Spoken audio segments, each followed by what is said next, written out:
यदि आपके पास अनजान नंबर से वीडियो कॉल आए ना सर, तो डायरेक्ट कॉल मत उठाया करो।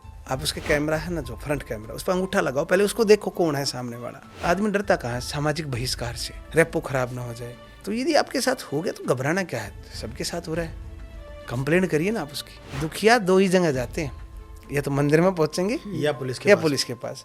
और जब आपकी तुलना मंदिर से हो रखी है तो आप भी तो देवता वाला रूप ले लीजिए ना वहाँ पे। तो है, मैं तो अपने साथियों को भी यही बोलता हूँ कि भाई साहब, आप किसी के साथ गलत करोगे, सैलरी तब भी उतनी मिलनी है। अपने कर्मों का बजट क्यों बिगाड़ रहे हो सारा का सारा? जो यही क्यों सोचा कि सिर्फ गरीब बच्चों को ही आप शिक्षित करेंगे, उन्हें ही कोचिंग देंगे, ये ख्याल क्यों आया? उस समय लोग पागल भी कहते थे, फ्री में पढ़ा रहा है, ऐसे थोड़ी ना होता होगा कुछ। आज वो चिंगारी एक बड़ा सा रूप ले चुकी है और कई सारे गाँव के अंदर जो है स्क्रीन लगवाई है और 26-27 गाँव गोद ले लिए हमने, क्लास वहाँ भी चलती है। ज़्यादातर जो लोअर मिडिल क्लास फैमिली के बच्चे होते हैं या मिडिल क्लास फैमिली के बच्चे होते हैं, उनको बेचारों को पता ही नहीं होता कि 12वीं के बाद उनको करना क्या है। इंटरव्यू में फेल हो गया, सुसाइड कर लिया। अब बताओ, जिंदगी अच्छी या फिर यूपीएससी अच्छी? हमारे समाज की मेंटलिटी एक सेट हो चुकी है कि एक बंदा इंग्लिश में बात करता होगा तो उसको हम होशियार मानते हैं, और हिंदी में बोलने वाले को थोड़ा सा डाउन है। आपके पढ़ाए हुए बच्चे कितने सरकारी नौकरियों पे लग चुके हैं? 3000 प्लस या 3000 के आसपास जो बच्चे हैं वो गवर्नमेंट जॉब में आ चुके हैं। हाँ जी।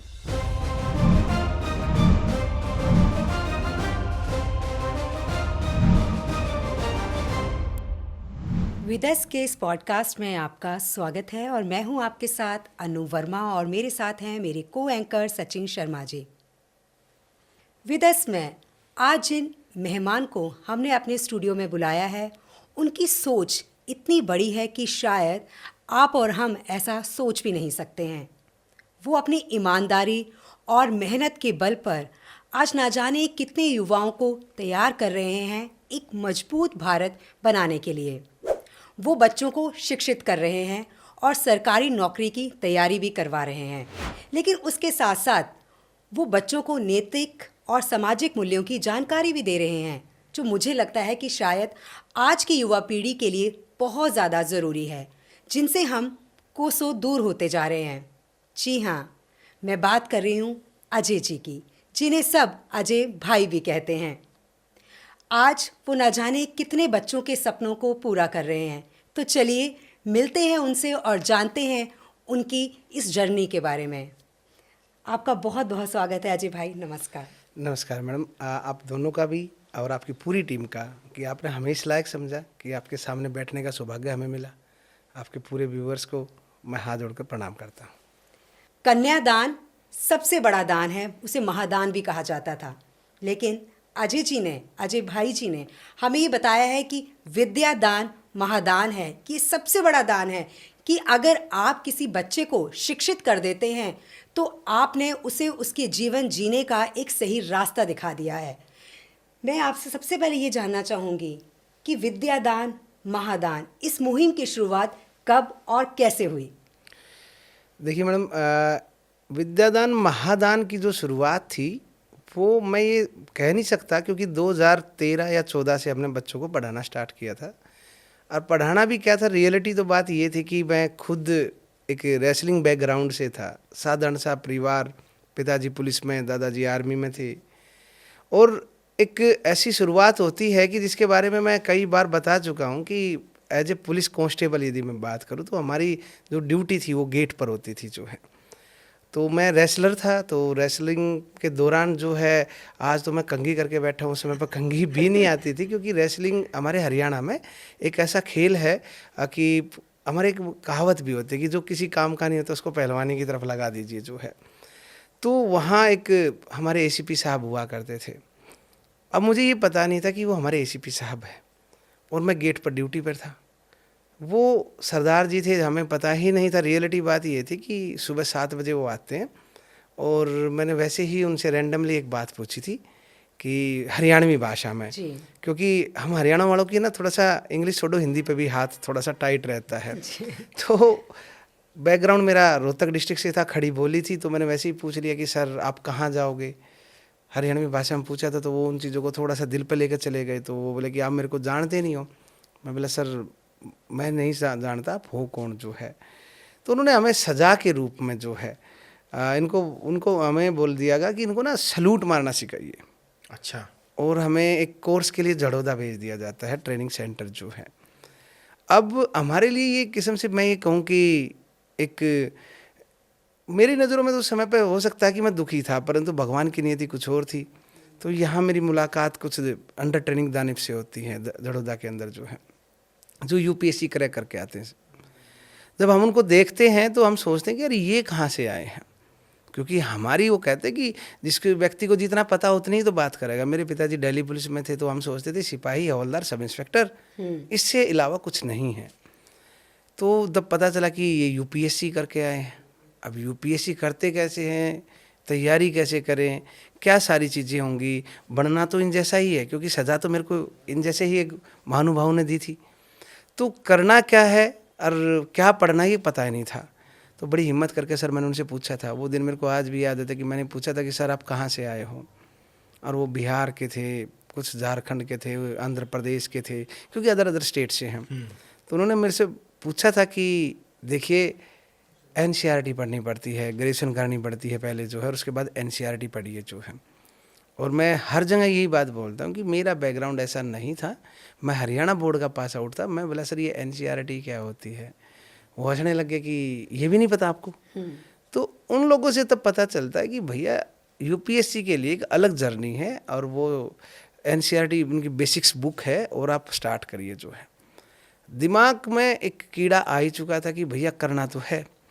तो वो दौर था मैडम कि मैंने उस टाइम पर रेसलिंग छोड़ दी थी, और मैं ये आ गया था कि मेरे को भी करना है। और कहते हैं कि जब आपकी नीयत साफ़ होती है ना, तो परमात्मा साथ देता है। बिल्कुल साथ देता है। तो मेरे को वो दिन याद है कि मैं एनसीईआरटी मुखर्जी नगर लेने चला जाता हूँ। तो वहाँ जाने के बाद मैं पूछता हूँ कि भैया एनसीईआरटी दे दीजिए। तो वहाँ तो मंडी है, बहुत सारी किताबें मिलती हैं वहाँ पे तो जो है। तो उन्होंने मेरे सामने एक पर्सन फिर किया था, ओल्ड दूँ या न्यू दूँ, मैं सबको बताता हूँ कि आज भी यही हालात है। अब पुराने वाली एनसीईआरटी या नए वाली एनसीईआरटी, अब मेरे को तो नहीं पता था जी। मैं बोला सर देखिए जो भी है सारी दे दीजिए, मुद्दा क्या है कि कोई रह ना जाए, बस बनना तो अधिकारी है। जी। अब लेके आ जाता हूँ, और उसमें भी ये नहीं पता कि पढ़ना क्या है, बस दिमाग में आया, एक किताब लेके आता डेली और बैठ कर पढ़ने लग जाता कि कुछ तो निकलेगा। और वहीं पर हमारी मुलाकात, मैं हमेशा हर जगह बोलता हूँ कि श्री देवीदत्त भारद्वाज जी से होती है, जो मोनिका भारद्वाज जो हमारे जी। अब एडिशनल सीपी हो चुकी है। उनका बड़ा इंपॉर्टेंट पार्ट है आपकी लाइफ में, पंडित देवीदत्त शर्मा हाँ जी का। बिल्कुल सर। देखिए जो व्यक्ति किसी की मदद करता है तो उसको कभी भूलना नहीं चाहिए। मैं आज तक नहीं भूल पाया। चलो आज तो आपके सामने बैठने का सौभाग्य हमें मिला। मैं पहले भी बोलता हूँ, मेरे स्टूडेंट्स को भी बोलता हूँ कि भाई एक व्यक्ति है जिसने मेरी लाइफ चेंज करी। क्योंकि जब मेरे को याद है कि मैं उस किताब को पढ़ रहा था, तो वो व्यक्ति आता है और कहता है कि भैया डीसीपी साहब अंदर बैठे हैं क्या। और आप इमेजिन कर सकते हो कि एक वो व्यक्ति जिसका वेट 95 kg के आसपास है, बाल स्ट्रेट हैं जिसके, उसके हाथ में किताब है। तो वो हरियाणवी भाषा में मैं उनको कहता हूँ कि नहीं मुझे नहीं पता बैठे या नहीं बैठे। वो बोले कि क्या कर रहा है। मैं बोला कि आईएएस की तैयारी। IAS ना बोल के आईएएस बोला था, मेरे को याद है। और इसमें मैं इसलिए भी हर बात को बताता हूँ कि भाई जिस पृष्ठभूमि से मैं आया हूँ उस पृष्ठभूमि में है ही ऐसा। जिसको नहीं पता वो तो क्या बोलेगा। तो वो बोले कि क्या कर रहा है। मैं बोला सर IAS की तैयारी कर रहा हूँ। बोला कोचिंग करी है आपने कभी। तो मैं आज भी पूरे उसके साथ बोलता हूँ कि मैंने बोला था कि सर मेरे लिए आप भगवान हो, कोचिंग कहाँ से होगी, क्योंकि छोटी कोचिंग में पढ़ के गए थे ना हम लोग। तो उन्होंने एक मुखर्जी नगर में हमें लेके गई और वहाँ से हमारी कोचिंग करवाई थी। आगे की जर्नी बहुत कुछ कहती है, पर उस व्यक्ति का, उनका जो आदर सम्मान आज भी है। भगवान के बाद मैं अपने पिता से पहले उनको मानता हूँ। ये रियलिटी बात है। मेरी डेली उनसे बात नहीं हो पाती, साल में 6 महीने में होती बातें, पर मैं भूलता नहीं उनको। मैं कहता हूँ कि सर जो कुछ भी हूँ, वो खुद कहते हैं कि अजय आप इतना सम्मान क्यों देते हो। मैं बोला सर सम्मान की बात नहीं है, जिस समय पर आपने मेरी मदद करी थी आज वो मदद इतनी बड़ी हो चुकी है कि हम औरों की मदद करने के काबिल हो चुके हैं। तो यहाँ से जर्नी शुरुआत होती है। तो अजय भाई आपने IAS की तैयारी शुरू कर दी, उसके बाद क्या सीखा आपने और कैसा दौर रहा वो जिसमें आपने IAS की प्रिपरेशन की, कोचिंग ली होगी। तो क्या आप IAS की तैयारी तक पहुँचे, टेस्ट किए, कंप्लीट किए, या कुछ कॉम्प्लिकेशन आए उसमें? सर ये एक ऐसी जर्नी थी कि मेरी नहीं है, वो हर स्टूडेंट की जर्नी है, आज भी है। और मैं कहता हूँ कि दिल्ली जैसे शहर में खासकर, जहाँ पे तैयारी करने पैसा, मतलब कि आईएएस बनने के लिए ना 2 चीज़ों का ज़रूरी है। आप कहते पैशन होना चाहिए, वो उसके साथ है ना पैसे भी होने चाहिए, पैशन के साथ पैसे भी होने हाँ। ज़रूरी है। रीज़न क्या है कि आप कितना पढ़ोगे। किताब भी इतनी महंगी है, कोचिंग इतनी महंगी है, रहने का स्थान इतना महंगा था, नहीं समझ पाया मैं। रियलिटी बात बताऊं, शुरुआत में जब मैं गया तो नहीं पकड़ पाया उनकी बातों को। पूरा दिन तो नौकरी करनी है, उसके बाद कोचिंग की क्लास करनी है, और उसके बाद सेल्फ रिवीजन के लिए तो समय ही नहीं होता था। और आप मुखर्जी नगर से बहादुरगढ़ तक की यात्रा वो भी बाइक पर करता था, क्योंकि जाम वगैरह से थोड़ा सा साइड हो जाए जो है। कुछ भी समझ में नहीं आ पाया शुरुआत में, क्योंकि सब कुछ नया नया था। और वहाँ इतनी भीड़ बैठाते हैं क्लास के अंदर, 300-400 बच्चे एक क्लास में बैठे हैं, 250 बच्चे बैठे हैं। तो ये होता था, क्योंकि मैं आम एक ग्रामीण अंचल का एक बच्चा था, और मैं ये नहीं समझ पा रहा था कि मैं टीचर से क्या पूछूं। एक झिझक थी अंदर। 2015 का हमने अटैम्प्ट दिया था, मेरे को याद है, क्योंकि उस समय उम्र के उस पड़ाव में थे कि यदि अटैम्प्ट नहीं देते तो वैसे भी उम्र निकलनी थी, क्योंकि जनरल कैटेगरी को सर 6 अटैम्प्ट मिलते हैं यूपीएससी के अंदर। अच्छा। और मैक्सिमम एज 32 होती है। अच्छा, लास्ट 32 तक ही आप हाँ, जनरल एलिजिबल हो, कैटेगरी, बस उसके बस, बाद बस, फिर उसके बाद नहीं है आप एग्जाम भी नहीं दे सकते। जी। और ओबीसी एससी एसटी वो अलग अलग कैटेगरी अलग अलग है। तो हमने तो ये तो सोच लिया था कि बेटा नहीं दोगे तब भी निकलेगी, हर दोगे तब भी निकलेगी। अब कई सारे देखो, हमारे इस एपिसोड को बहुत सारे स्टूडेंट्स भी देखेंगे। जी बिल्कुल बिल्कुल। और ये कहानी अकेली अजय की नहीं है, ये कहानी आज भी बहुत सारे स्टूडेंट्स की है। कि जैसे हमारे सामने बहुत सारे यक्स क्वेश्चन होते थे कि भैया ऑप्शनल क्या रखोगे, ऑप्शनल में क्या पढ़ना होगा। हम टीचर से भी हम भी पूछते सर ऑप्शनल क्या रखें, तो टीचर्स का तो वही रटा रटा जवाब होता, देखिए जो ग्रेजुएशन में है, जो आपको अच्छा लगे। और मैं अपने अंदर मन ही मन सोचता कि यार हम ग्रामीण अंचल के बच्चे, या तो हमारा सब फेवरेट है या कोई भी फेवरेट नहीं है, ये रियलिटी होती थी। तो 2015 कुछ नहीं हो पाया मेरा, ना प्रीलिम्स निकल पाया। शुरुआत 3 स्टेज में होता है यूपीएससी। प्रीलिम्स है, मेंस है, एंड देन इंटरव्यू है। और फाइनल सिलेक्शन जो है वो मेंस प्लस इंटरव्यू के ऐड करके आता है। अच्छा आपका। अच्छा। उसके बाद आपकी जैसे रैंक आती है, वैसे आपकी डिसाइड होता है कि आईएएस हुए, हाँ आईपीएस हुए, या कोई भी हुआ। तो ये यूपीएससी की एक जर्नी रही है। तो जब अगला अटैम्प्ट आया 2016 का, तब तक एक बात समझ में आ चुकी थी कि भैया गलती कहाँ पे है। तो वो अटैम्प्ट हमने अच्छे से दिया जो है, और उसमें मेरा सेकंड अटैम्प्ट था, प्रीलिम्स भी हुआ, मेंस भी हुआ। अच्छा। हाँ, और उस समय तक इंटरव्यू की कॉल भी हुई, अच्छा भी लगा, और हम फेल हो गए वहाँ पे, फाइनली सिलेक्शन नहीं बन पाया जो है। अच्छा। 17 में भी दिया, प्रीलिम्स भी क्लियर नहीं हो पाया 17 में तो जो है, क्योंकि यूपीएससी एक इतना रहस्यमय कह सकते हैं हम। कोई गारंटी नहीं है कि आपने एक बार प्रीलिम्स या मेंस क्लियर कर लिया है या इंटरव्यू फेस कर लिया तो अगली बार क्या पता आप ज़रूरी नहीं है कि आप इंटरव्यू ही फेस करो। ऐसा भी होता था, प्रीलिम्स भी क्लियर नहीं होता, और हमारे अंदर भी ऐसा ही आया।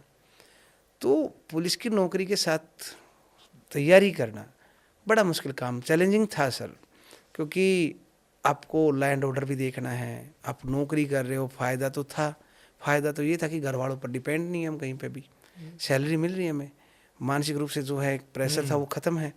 पर जैसे जैसे ना नॉलेज होती है उस चीज़ की जो है, तो एक कहीं ना कहीं छुपा हुआ डर और दबाव भी आता दिमाग के अंदर जो है। तो एक जर्नी शुरू होती है, और ऐसे ही एक बार फिर इंटरव्यू तक पहुँचते हैं, और उस बार तो मैं मात्र 3 नंबर से बाहर आता हूँ, यानी कि 3 नंबर से मेरा सिलेक्शन रह जाता है। और ये वो दौर था सर कि 2016 हमने बच्चों को पढ़ाना स्टार्ट किया। 2015-16 का जो है, अपनी तैयारी भी करते रहे और बच्चों को पढ़ाना। तो अजय भाई, ये बच्चों को पढ़ाने का दौर और आपके एग्ज़ाम का जो दौर था वो पैरेलल चल रहा था, या ये आपको ये कब आया कि मुझे बच्चों को पढ़ाना चाहिए और मुझे इस तरह से इसी क्षेत्र में आगे बढ़ना चाहिए? नहीं, ये सर मैं आपको बताऊं कि ये कोई प्लान नहीं था। और जैसे हाँ, ये सिंपल सी एक बात थी कि जब मेरा अटेम्प्ट, मैं इंटरव्यू तक जाता हूँ, तो लोगों में ये जिज्ञासा हो चुकी थी कि मेरे साथियों में खासकर कि अजय है और ऐसे ऐसे तैयारी कर रहा है, और वो आईएएस के इंटरव्यू तक पहुँच चुका है।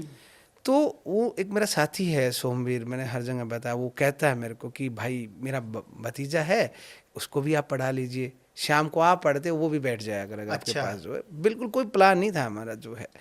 मैं बोला ठीक है, कोई समस्या है नहीं।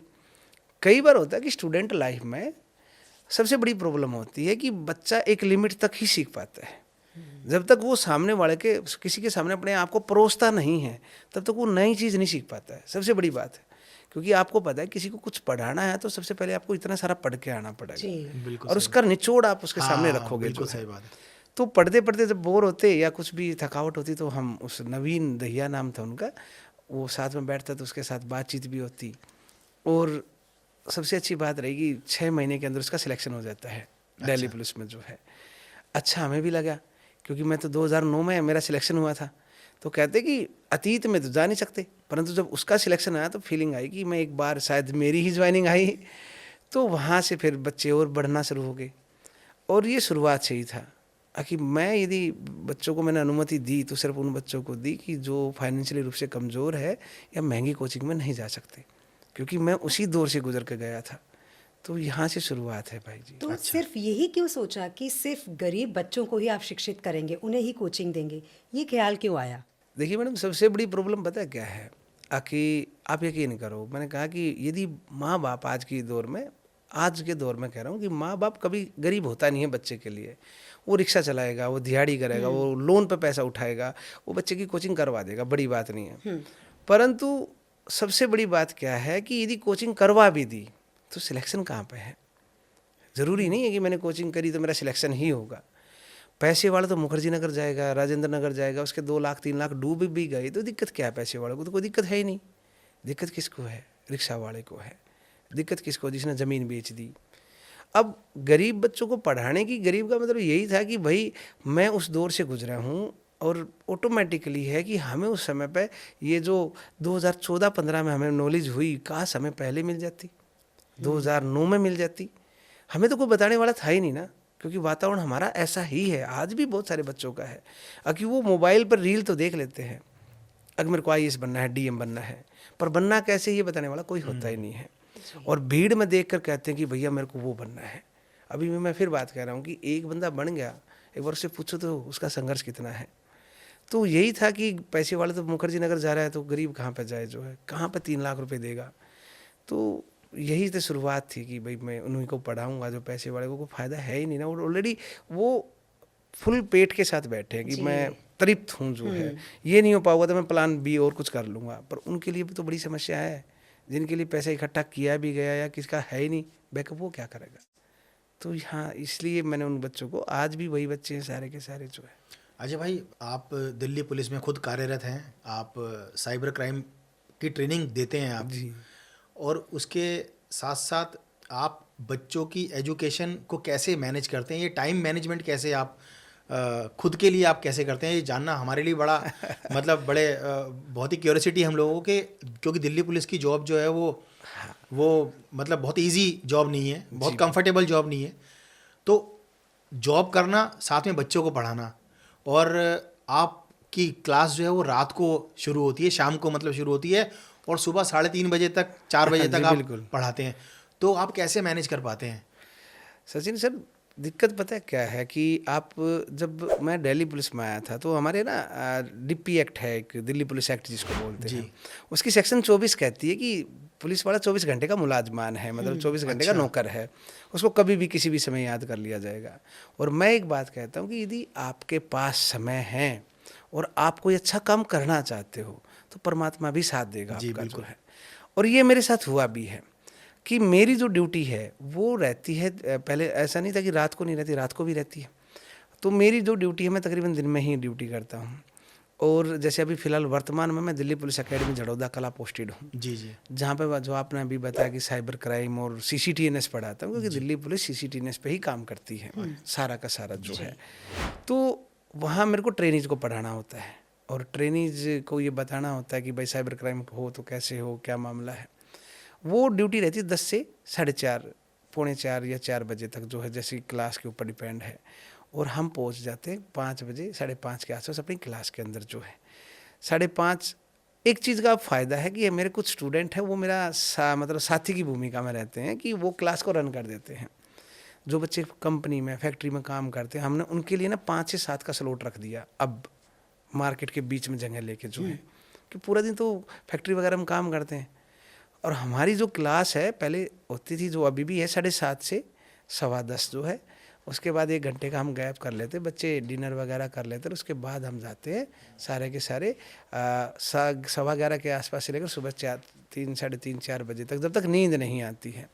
और अब तो इतना हो चुका है कि हैबिट, सोने की हैबिट भी ख़त्म हो चुकी है कि ये नहीं कि आप नींद लोगे तभी आप सो पाते हो। आप किसी के पास बैठिए ना, आप रिलैक्स महसूस करोगे, वो पूरे दिन की बातें आपको बताएगा, आप अपने बारे में बताओगे। तो सर यही है कि 24 घंटे तो सबके पास है, और अच्छा लगता है कि अब तो मैं नज़दीक भी हूँ, मेरी पुलिस भी साथ दे रही है फ़िलहाल तो, और मेरे सीनियर ऑफिसर भी साथ दे रहे हैं इस चीज़ को लेकर। शुरुआत में स्ट्रगल था, नो डाउट है, अब इतना नहीं है। तो डिपार्टमेंट की तरफ से आपको पूरा सपोर्ट है आपको? हाँ, डिपार्टमेंट सर देखो, इसमें कोई दो राय नहीं है कि डिपार्टमेंट के लोग मेरे को सपोर्ट करते हैं फ़िलहाल। शुरुआत में नहीं था, अब मैं अभी कहूँ मेरे को सब अच्छे मिले ऐसा तो ये भी तो नहीं गलत है। जो सच्चाई है वो है, सब अच्छे नहीं मिले हैं। कुछ लोग हैं जो कबड्डी का मैच भी जिन्होंने अच्छा खेला था पैर पकड़ने का जो है, पर फिर मैं कह रहा हूँ कि आपको यदि कुछ अच्छा करना है ना तो आप लगे रहो, क्या होगा क्या नहीं होगा परमात्मा आपके साथ है, वो आपको गिरने नहीं देगा। क्योंकि हमारी कोई इच्छा नहीं है ना, इच्छा है ही नहीं कुछ भी।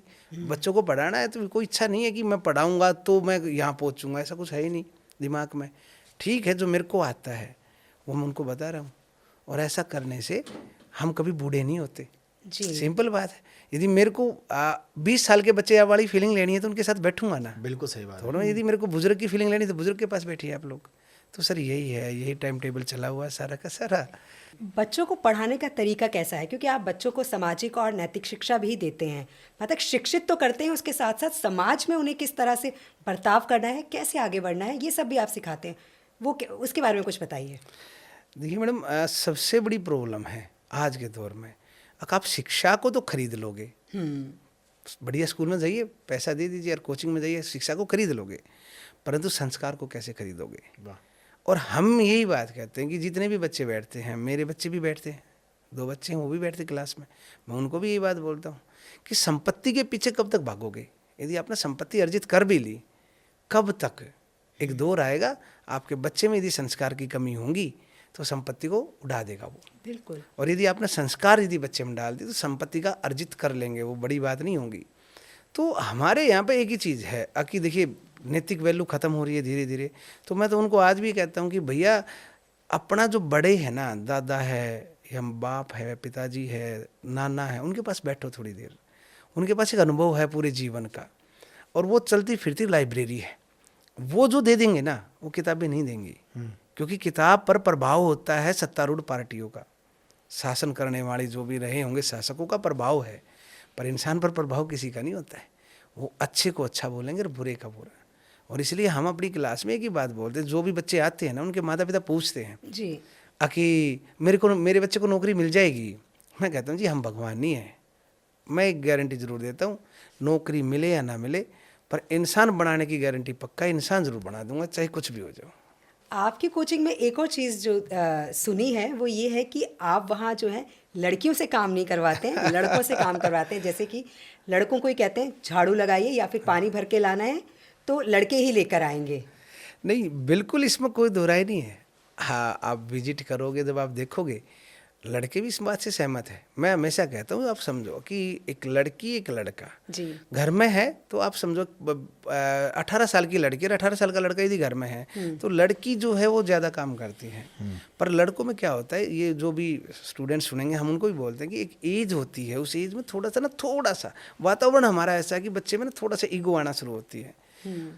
चाहे वो कास्टिज्म को लेकर आए, चाहे वो मेल फीमेल को लेकर आए, वो कहते हैं रिस्पेक्ट की बात करते हैं। हम कहते हैं क्या है भाई, देखिए सब बराबर है। हम चाहे इसमें मेरा ये लगा लीजिए कि ज़बरदस्ती तो मैं कहता नहीं हूँ, परंतु मैं कहता हूँ मेरे वहाँ पे तो जो है ना, मैं जो कहूँगा वो आपने करना होगा। हम कहते हैं कि भाई झाड़ू लगाने का काम लड़के करेंगे, और ऐसा नहीं कि एक ही लड़का करेगा, टर्न वाइज। मंदिर को भी तो साफ करते हैं ना जी हम कहते हैं कि भाई साहब मंदिर है जहाँ पर आप बैठकर तपस्या करोगे, उससे बड़े तो कहते हैं कि महात्मा बुद्ध ने कि पीपल के पेड़ के नीचे तपस्या करी तो वो बोधि वृक्ष कहलाया। तो आप यहाँ बैठकर तपस्या करोगे तो झाड़ू लगाने में क्या दिक्कत है। पानी मटके का पानी भर के लेके आते हैं, लड़के लेके आएंगे, सभी बिरादरी के बच्चे पीते हैं उस मटके से, हिंदू मुस्लिम भी पियेंगे। ये चीज़ें होना बहुत ज़रूरी है। आप पढ़ाते रहो किताबी नॉलेज देते रहो, फायदा क्या है। और शुरुआत से ये चीज़ें हो तो ज़्यादा अच्छा है। जरूरी है। देखिए होता क्या है मैडम कि सरकारी नौकर बनना मुश्किल कार्य नहीं है, मेहनत करोगे थोड़ी सी किस्मत साथ देगी बन जाओगे आप। जी परंतु यदि बनने के बाद आप क्या काम कर रहे हो, ये सबसे बड़ी बात है। जी कि आपको देखकर कोई ये ना बोले आखिर ये किसी ने पता नहीं सिफारिश से आया कैसे को, अरे कुछ भी इंसान अच्छा है। रैंक वैल्यू रखती ही नहीं है, बिल्कुल। आपका कार्य वैल्यू रखता है। तो हम तो यही कहते हैं कि नौकरी की गारंटी हम नहीं दे सकते, क्योंकि किसी को भी गारंटी नहीं है। हाँ, इंसान बनाने की गारंटी ज़रूर देंगे। बच्चे इंसान बन गए ना, बहुत है मैडम। सबसे बड़ी इंसानियत की कमी है लोगों के बीच में। पुलिस की नौकरी में हमने देखी है सर, एक्सीडेंट होता है, मदद करने की बजाय वीडियो बनाते हैं। हाँ जी। कहाँ से आए? जो हमारे स्टूडेंट हैं, जो हमारे प्रभाव में रहे हैं। अब मैं एक ही बात बोलता हूँ कि क्यों ना करी जाए मदद जो है। क्यों? कोई बुरा नहीं मानेगा, कोई पुलिस तंग नहीं करेगी आपको। और इसलिए उन बच्चों में इतना सब कुछ हो चुका कि वो ब्लड डोनेट करते हैं, आपस में कहीं पर भी ब्लड की ज़रूरत होगी एक दूसरे की मदद करते हैं।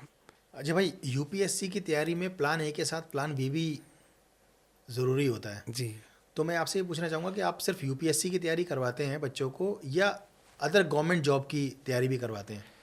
सचिन सर, आप लोगों ने ना मेरे को इतना अच्छा प्लेटफॉर्म दिया है कि कहते हैं कि किसी को सुनाना है तो कोई मंच तो होना जी चाहिए। बिल्कुल। और आपका मंच बहुत ज़बरदस्त है। मैं अभी भी एक बात बताता हूँ, सरकारी नौकरी के अंदर जो है, आप कोई भी सरकारी नौकरी है, टीचर को छोड़कर थोड़ा सा, आपको सिर्फ 4 सब्जेक्ट पढ़ने होते हैं। मैथमेटिक्स जो है, इंग्लिश है, जीएस और रीजनिंग। इन्हीं में से सारा सब कुछ निकलता है।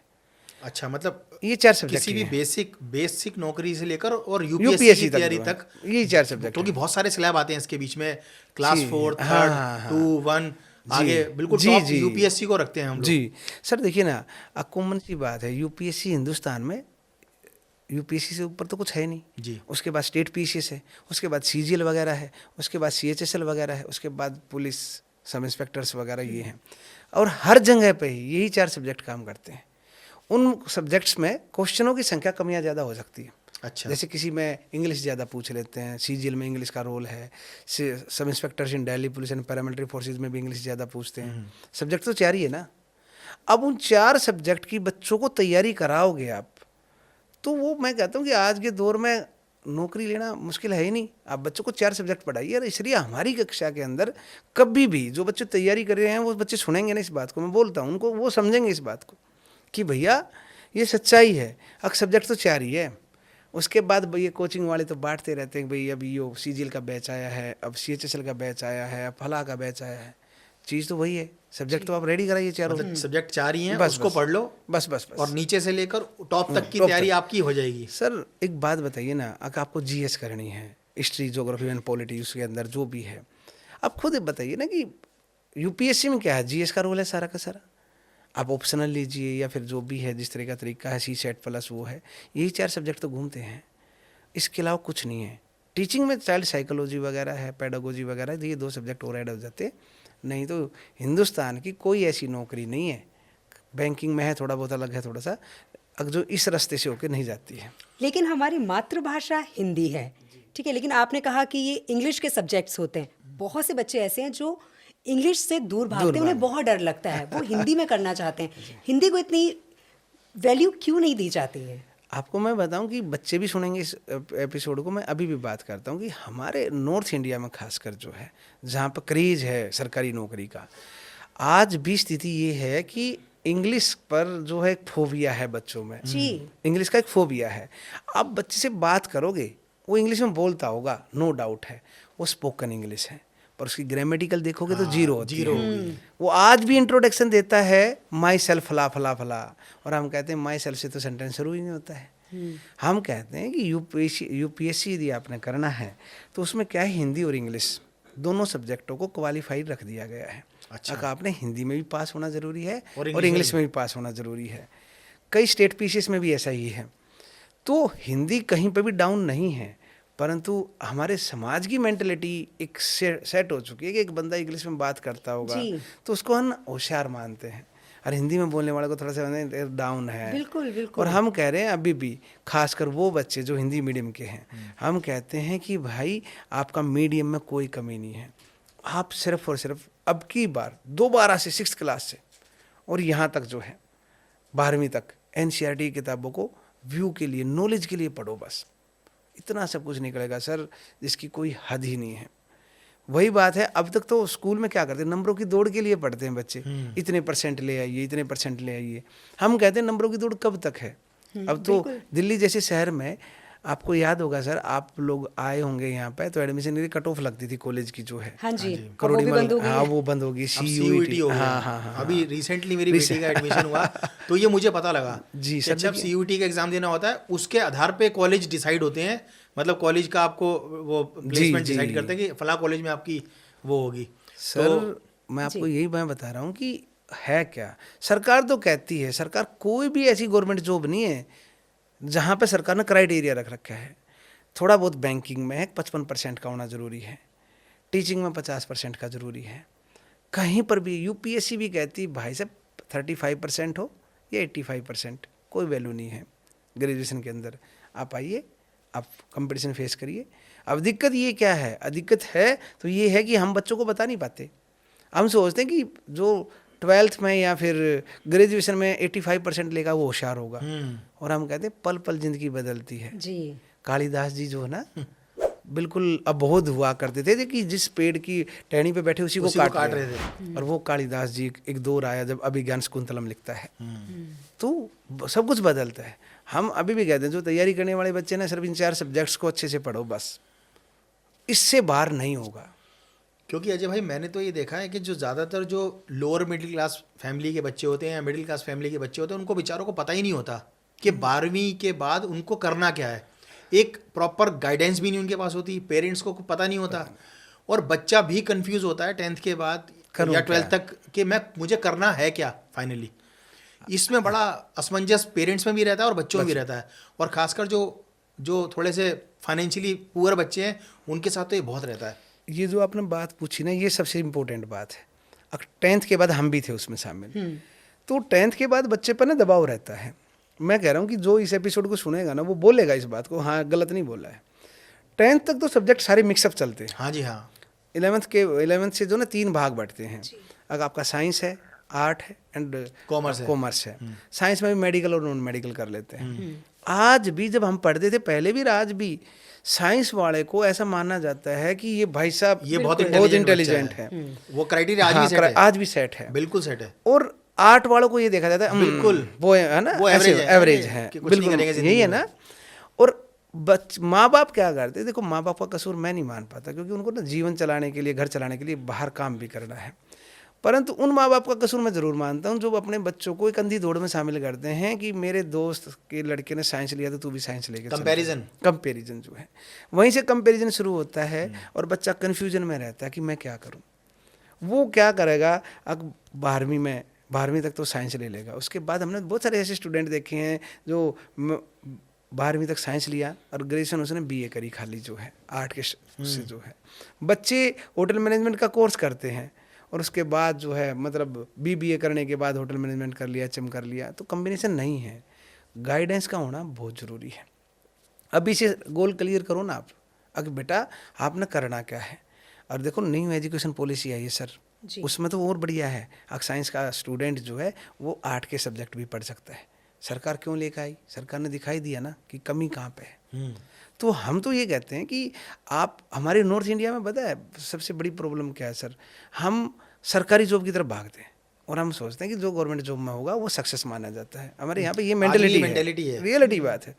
गवर्नमेंट जॉब में यदि चपड़ासी भी है तो हम उसको हीरो मानते हैं। सच्चाई बात कर रहा हूँ। आप प्राइवेट सेक्टर में कितना भी कमाते हो, बिल्कुल सही बात है। और हमारे हरियाणा में माइंडसेट, ये अजय भाई ये माइंडसेट ये क्यों है, ये माइंडसेट ये ऐसा वाला सर यही उसका मैं बताऊंगा ना। क्या पहले क्या था, बहुत समय तक लोगों ने सरकारी नौकरी में क्या मानते हैं, ठहराव जो है, सिक्योरिटी है। हाँ बस जॉब सिक्योरिटी, उनको बस जॉब सिक्योरिटी कि अच्छा बस हमारी बेटी या हमारा फैमिली में एक मेंबर सरकारी नौकरी लग गया तो बस जॉब सिक्योरिटी। जैसे कोविड में गया, कोविड में तो बड़ी बड़ी कंपनी जो थी उन्होंने भी एग्जिट करवा दिया कुछ लोगों को जो है, परंतु वापस हम सरकारी कर्मचारी की तरफ देखते हैं तो लोग बात कहते हैं कि अगर तो सरकारी होता तो ये हो जाता। हाँ।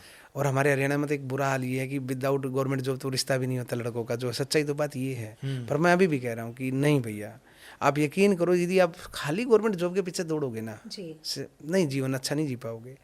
आप नॉलेज के लिए दौड़ना शुरू करो। मैं बार बार कह रहा हूँ नॉलेज के लिए सर, आप आईएएस भी बनोगे, आप आईपीएस भी बनोगे। विडंबना क्या है, हम 12th कर लेते हैं, हम ग्रेजुएशन कर लेते हैं, उसके बाद हम सोचते हैं कि हमें कुछ करना है, फिर कोचिंग करिए, फिर फला करिए, और हम कहते हैं ना इतिहास कभी बदलता, ना ज्योग्राफी कभी बदलती, बाबर जिसका पिता है वो है। अर्थ जैसे घूम रही है वैसे ही घूम रही है। मेरे दादाजी ने भी वही पढ़ा था, मेरे पिताजी ने भी, और मैं भी वही पढ़ रहा हूँ, आने वाले को भी यही बता रहा हूँ। अम्बेडकर जी के बाद कोई पैदा नहीं हुआ जो संविधान को लिख देगा। कॉन्स्टिट्यूशन को लिखने वाला कौन है? अमेंडमेंट कर लेंगे। तो मुद्दा क्या, उन्हीं चीज़ों को पढ़ो एक बार, फिर दोबारा देखो नॉलेज के लिए।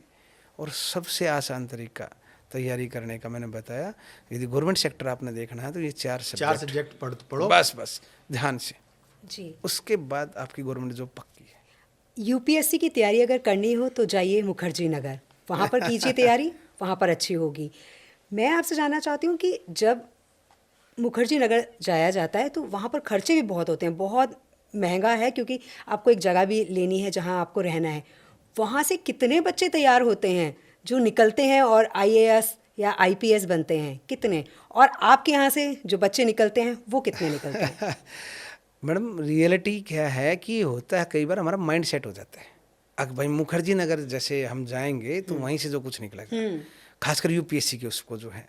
और मैं अभी भी एक बात कहता हूँ कि खाली मुखर्जी नगर क्या, करोल बाग भी ले लीजिए, राजेंद्र नगर भी ले लीजिए, आप बच्चों की स्थिति देखिए वहाँ पे जो है, फीस है इतनी बड़ी बड़ी है, फिर थोड़ा सा रहने का स्थान देखना उनका, इतने छोटे छोटे कमरों में रह रहे हैं बच्चे। एक क्लास के अंदर 250-300 बच्चे बैठते हैं। और यदि कोई मिडिल क्लास का बच्चा, आम ग्रामीण अंचल का बच्चा जाता है, वो पूछ भी नहीं पाता कई बार, तो अगर कोई डाउट है तो नहीं पूछ पाता, क्योंकि उसके मन के अंदर थोड़ा सा फोबिया है। और मैं अभी भी कहूँ कि यदि मुखर्जी नगर से ही कुछ होता हो, राजेंद्र नगर से ही कुछ होता हो, तो आप रिजल्ट आता तो देखना, बिहार झारखंड के बच्चे जो है, दूर पिछड़े हुए क्षेत्र के भी बच्चे आते हैं। मुद्दा सिर्फ वही है, सेल्फ स्टडी जो करेगा वो कामयाब है। इसका ताज़ा एग्जाम्पल देता हूँ आपको। हर साल वैकेंसी यूपीएससी की, जब बात यूपीएससी की चली तो वही बात बता रहा हूँ, हर साल वैकेंसी 800 से 1000 के बीच में आती है, यही आती है। और मैं उसके बाद कहता हूँ कि कितनी भी बड़ी बड़ी कोचिंग है, इनकी एक क्लास में 800-800 बच्चे बैठते हैं, 200, 400, 500, 600 बच्चे बैठते हैं। तो ये तो 2 दिन में 3 क्लासें चलती हैं, तो भैया इनके तो हो गए, एक जगह पे 3 क्लास चली, मान लीजिए 400 बच्चे भी बैठे तो एक दिन के 1200 बच्चे होंगे। हाँ जी। तो ये देखो एक जगह पर जब 1200 बच्चे इनके हैं, तो अब पूरे हिंदुस्तान में इनकी कहाँ क्लासेस चलती हैं। सही बात है। तो इस हिसाब से तो इन्हीं के आने चाहिए, इन्हीं सब के आने चाहिए बच्चे, और इन्हीं ये के बच्चों का सिलेक्शन होना इन्हीं के चाहिए। बच्चा सिलेक्शन। ये क्या करते हैं, ये माइंड गेम खेलते हैं। ये माइंड गेम कैसे खेलते हैं, यही करते क्या है कि बच्चे के सामने ऐसी सिचुएशन रख देते हैं कि बच्चा एक ट्रैप से निकलेगा तो दूसरे ट्रैप में फंसता है। एग्जाम्पल देता हूँ सर, रिजल्ट आता है, नए बच्चे ग्रेजुएशन के बाद निकलते हैं मुखर्जी नगर की तरफ। अब देखना, एक फ़ोटो हर कोचिंग वाला लगाता है, जो सिलेक्टेड होते हैं उन्हीं के फ़ोटो मिलेंगे सभी कोचिंग के पास, और एक बॉक्स खाली छोड़ देते हैं और उस पर लिख देते हैं नेक्स्ट या यू। उस यू की तलाश में हर कोई उस तरफ दौड़ता है, मैं भी हूँ। और आज भी यही बात कह रहा हूँ कि ना कोई कोचिंग बुरी है, ना कोई गुरु बुरा है, सेल्फ स्टडी करनी है। टाइम ख़राब करना बुरा है, सेल्फ स्टडी करोगे कामयाब हो जाओगे। नहीं तो बेवजह चक्कर लगाना, 3 लाख रुपए फीस है, 2.5-3 लाख रुपए, और इतना ही रहने की, फिर तो कहाँ एक साल में एक आम आदमी 6 लाख रुपए कहाँ तक लेकर होगा। सही बात है। और मैं मुखर्जी नगर पुलिस स्टेशन में भी था madam, as a police officer बात करूँ, जी। तो हमने वहाँ का कल्चर भी देखा है। बच्चों को बिगड़ने के लिए जो चीज़ चाहिए ना, सारी मिलती है वहाँ पर जो है, सबको पता है। जो बच्चे सुनेंगे उनको भी पता है गांधी विहार में क्या होता है, वो जो नहरें हैं उन नहरों के पार होता क्या है। माँ बाप क्या करता है, जब बच्चे छोटे होते हैं ना, तो माँ बाप बड़ा सेंसिटिव होता है कि जाएगा उस कोचिंग उस स्कूल में जिस जो मेरी इच्छा होगी। पर जब बच्चों को रियल में ज़रूरत होती है साथ की, उसमें कहता है बेटा ये ले पैसे, चला जा। अरे एक बार जाके तो देखो बिल्कुल कि वो कहाँ गया है। एक हमारे सज्जन मित्र थे, वो कहते हैं कि मेरा बेटा ना मुखर्जी नगर जा रहा है, एक नामी कोचिंग का नाम लेके। मैं बोला सर उस कोचिंग के कम से कम अकेले मुखर्जी नगर के अंदर 50 से 60 हॉल हैं जहाँ पर क्लास चलती है। आपका बच्चा कौन से हॉल में बैठा है नहीं पता होता। मैं बोला कि वो बिल्डिंग इतनी जर्जर हो चुकी है, गिर गई तो कहाँ ढूंढोगे, नहीं पता है। पर बच्चा कोचिंग का नाम पता जी, उसमें पढ़ता है। तो खुद सोचो ना, आज अब देखो ना कि लड़ाई क्या है। आपने सारथी अपने बच्चों का बनना पड़ेगा।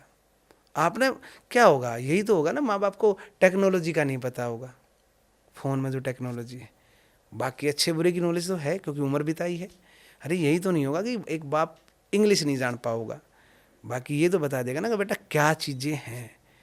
तो कोचिंग मैंने बताया, मैं बार बार कह रहा हूँ कि ये जो इतने बड़े बड़े शहर हैं, ये लोग मतलब भटकाव ज़्यादा है, रियलिटी कुछ और है। लेकिन आपने कहा कि जैसे 3 बैच लगते हैं, हो सकता है कि एक बैच में 400 बच्चे हों, तो टोटल 3 बैच के 1200 1200। बच्चे। अब वो 1200 बच्चे तो सिलेक्ट नहीं होते होंगे, वो नहीं कुछ बन पाते होंगे, कुछ चुने जाते होंगे, कुछ नहीं चुने जाते होंगे। यहाँ ज़रूरी ये है कि जो नहीं चुने जाते होंगे वो अपने आप को कैसे मोटिवेट करते होंगे, उनको कौन वो समझाता होगा कि कोई नहीं, ये नहीं हुआ तो अब आप ये कर सकते हैं। लेकिन जो आपके पास बच्चे हैं, जिन बच्चों को आप शिक्षित करते हैं, उन्हें आप ये ज़रूर समझाते होंगे। ये तो है मैडम, सच्चाई है कि मान लीजिए यूपीएससी जैसे हम करते थे, तो हम पहले भी बता चुके कि कहावत होती है कि यूपीएससी में प्लान ए है हमारा यूपीएससी, तो हम कहते हैं कि प्लान बी का होना बहुत ज़रूरी है। और मैं पहले भी एक बात बोल रही थी कि प्लान मिडिल क्लास वाला बच्चा, लोअर मिडिल क्लास वाला बच्चा पहले प्लान बी रेडी करता है, क्योंकि beggars can not be chooser होते हैं। उनको तो ये कि पहले एक मैं वैकेंसी लूँ, कोई भी सरकारी नौकरी लूँ, और उसके बाद मैं सोचूंगा ऊपर का सपना जो है। और ये आपको बताऊँ, एक बासवान कमेटी आई थी, उसने एक रिपोर्ट दी थी कि यूपीएससी की जो एज है उसको कम करिए, क्योंकि बच्चा इस दौड़ में शामिल हो जाता है कि आफ्टर 32 वो किसी काम के होता नहीं है। हाँ जी। तो जो कि एक बहुत बड़ा मतलब हम कह सकते हैं कि बहुत बड़ी ट्रेजेडी है। और हम भी यही बात कहते हैं कि अपने आप को सेटल करिए। आपको अपने आप में मान लीजिए आप यूपीएससी नहीं कर पाए तो छोटी परीक्षा दीजिए, क्या दिक्कत है? यदि कुछ भी नहीं हो पाया तो आप इंसान अच्छे हो तो कोई ना कोई काम धंधा कर लेंगे, क्या बड़ी बात है? काम धंधा इन द सेंस भाई कोई छोटा मोटा काम कर लेंगे, पर दिक्कत क्या है? ये जो कोचिंग वाले हैं इन्होंने क्या किया, इतने बड़े सपने दिखाते हैं कि नहीं भाई डीएम तो ऐसे चलेगा। हम कहते हैं भैया डीएम चलेगा ठीक है, पर उन बच्चों के अंदर इतना भी मत घुसाओ उस चीज़ को कि वो उससे बाहर, सर सुसाइड करते हैं बच्चे। जी। मेरे एक दोस्त ने सुसाइड किया, इंटरव्यू में फेल हो गया, सुसाइड कर लिया, अकेला लड़का। अब बताओ जिंदगी अच्छी या फिर यूपीएससी अच्छी? तो सर वही तो है कि कोचिंग में आप कोचिंग तो दे रहे हैं, लेकिन ये शिक्षा भी देनी है कि अगर आप जीवन में फेल हो जाते हैं तो उस फेल से आपको कैसे उभरना है। अब आप हैं, आप जब क्लासेस लेते हैं तो खुले में क्लासेस लेते हैं, चाहे कितनी भी धूप हो, कितनी भी ठंड हो, आप कभी रूम में क्लासेस नहीं लेते, खुले में लेते हैं। इसके पीछे भी कोई मकसद होगा कि आप एक खुले वातावरण में बच्चों को शिक्षित कर रहे हैं। मैम इसका मैडम पता है कि इसका मकसद तो कुछ है नहीं, पर रियलिटी बात क्या है कि देखिए हमारे पास क्या है, बच्चे होंगे ज़्यादा, ज़्यादा इन द सेंस कि भाई जो हमारा कमरा है ना वो छोटा है, उसमें कितना 30-35 बच्चे बैठ सकते हैं। अब ऐसा तो होगा नहीं कि 30-35 बच्चे कमरे में बैठे हैं, बाकी लोग बाहर बैठेंगे। हमने की बात बोली, अगर दुनिया इस एटमॉस्फेयर को, इस प्रकृति को लेने के लिए पहाड़ों में जाते हैं, तो क्यों ना हम सब बाहर बैठे, बच्चे संख्या में ज़्यादा है। और हम जब बाहर बैठते हैं तो ये एक रियलिटी, ना सर्दी लगती ना गर्मी लगती, क्योंकि गर्मी और सर्दी तो उनको लगेगी ना जिनके पास सब कुछ है। एक बच्चे ने एसी की हवा नहीं देखी है, उसको क्या पता ठंडक कोई चीज़ है, तो वो तो यही कहेगा ना कि कभी हवा का झोंका आया तो हो रिलैक्स हो गया। और जब हम सर्दी के मौसम में भी है तो एक बात मैं हमेशा कहता हूँ कि सपने की आग बहुत कुछ कहती है, कि उसकी माँ या उसका बाप जब कहता है बेटा तैयारी कर ले, गरीब घर में पैदा तो होगा पर गरीब रहना नहीं है। तो ये सारी चीज़ें जब निकलती है, और दूसरी बात जैसे आज हमारा आप बात कर रहे हैं, आपको हमारी बातों में मज़ा आ रहा है, हमें आपकी बातों में जो है, आप देखना कभी भी जब किसी की बातों में वो आना शुरू हो जाए ना, तो बच्चे इस चीज़ को फील नहीं करते हैं, फिर वो कुछ ना कुछ लेके जाते हैं वहाँ से। हमारी क्लास में 2 भाई बहन भी हैं, पति पत्नी भी हैं, सगे भाई भी बैठते हैं, क्योंकि कॉमन सी बात है, हम उनको यही बताते हैं कि भाई वातावरण वो अच्छा जहाँ अपनी बहन को लेकर साथ बैठ पाओ। बिल्कुल। और मुखर्जी नगर में ये चीज़ें नहीं मिलती नहीं है। मैं किसी का नाम नहीं लेना चाहता, पर रियलिटी बात भी है कि बच्चे समझ भी पाओगे कि कोचिंग के हालात क्या होते हैं। डबल मीनिंग में टीचर बात करते हैं, और यदि जो मुखर्जी नगर पढ़ते हैं ना, उनसे एक बार पूछना कि सेम क्लास सेम बैच, क्या आपकी बहन को भी उसी में भेज दें? मना करते हैं ज़्यादातर बच्चे, नहीं इसमें नहीं दूसरे में भेज दो। तो रीज़न वही है। अच्छा भाई, आपके पास ज़्यादातर जो बच्चे आपके पास कोचिंग लेते हैं वो फाइनेंशियली वीक होते हैं, तो कभी आपके मन में नहीं आया कि यार मुझे इसको कमर्शियली इसको यूज़ करना चाहिए, या आपको कभी इस तरह की कोई ऑफ़र नहीं आई आपको कि आप इस इंफ्रास्ट्रक्चर को बड़ा कर सकते हैं?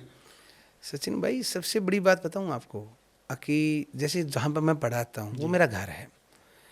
उस घर में हमें सिंपल सी बात है कि उस घर में हमें ना तो किराया देना है, ना बिजली का बिल देना है।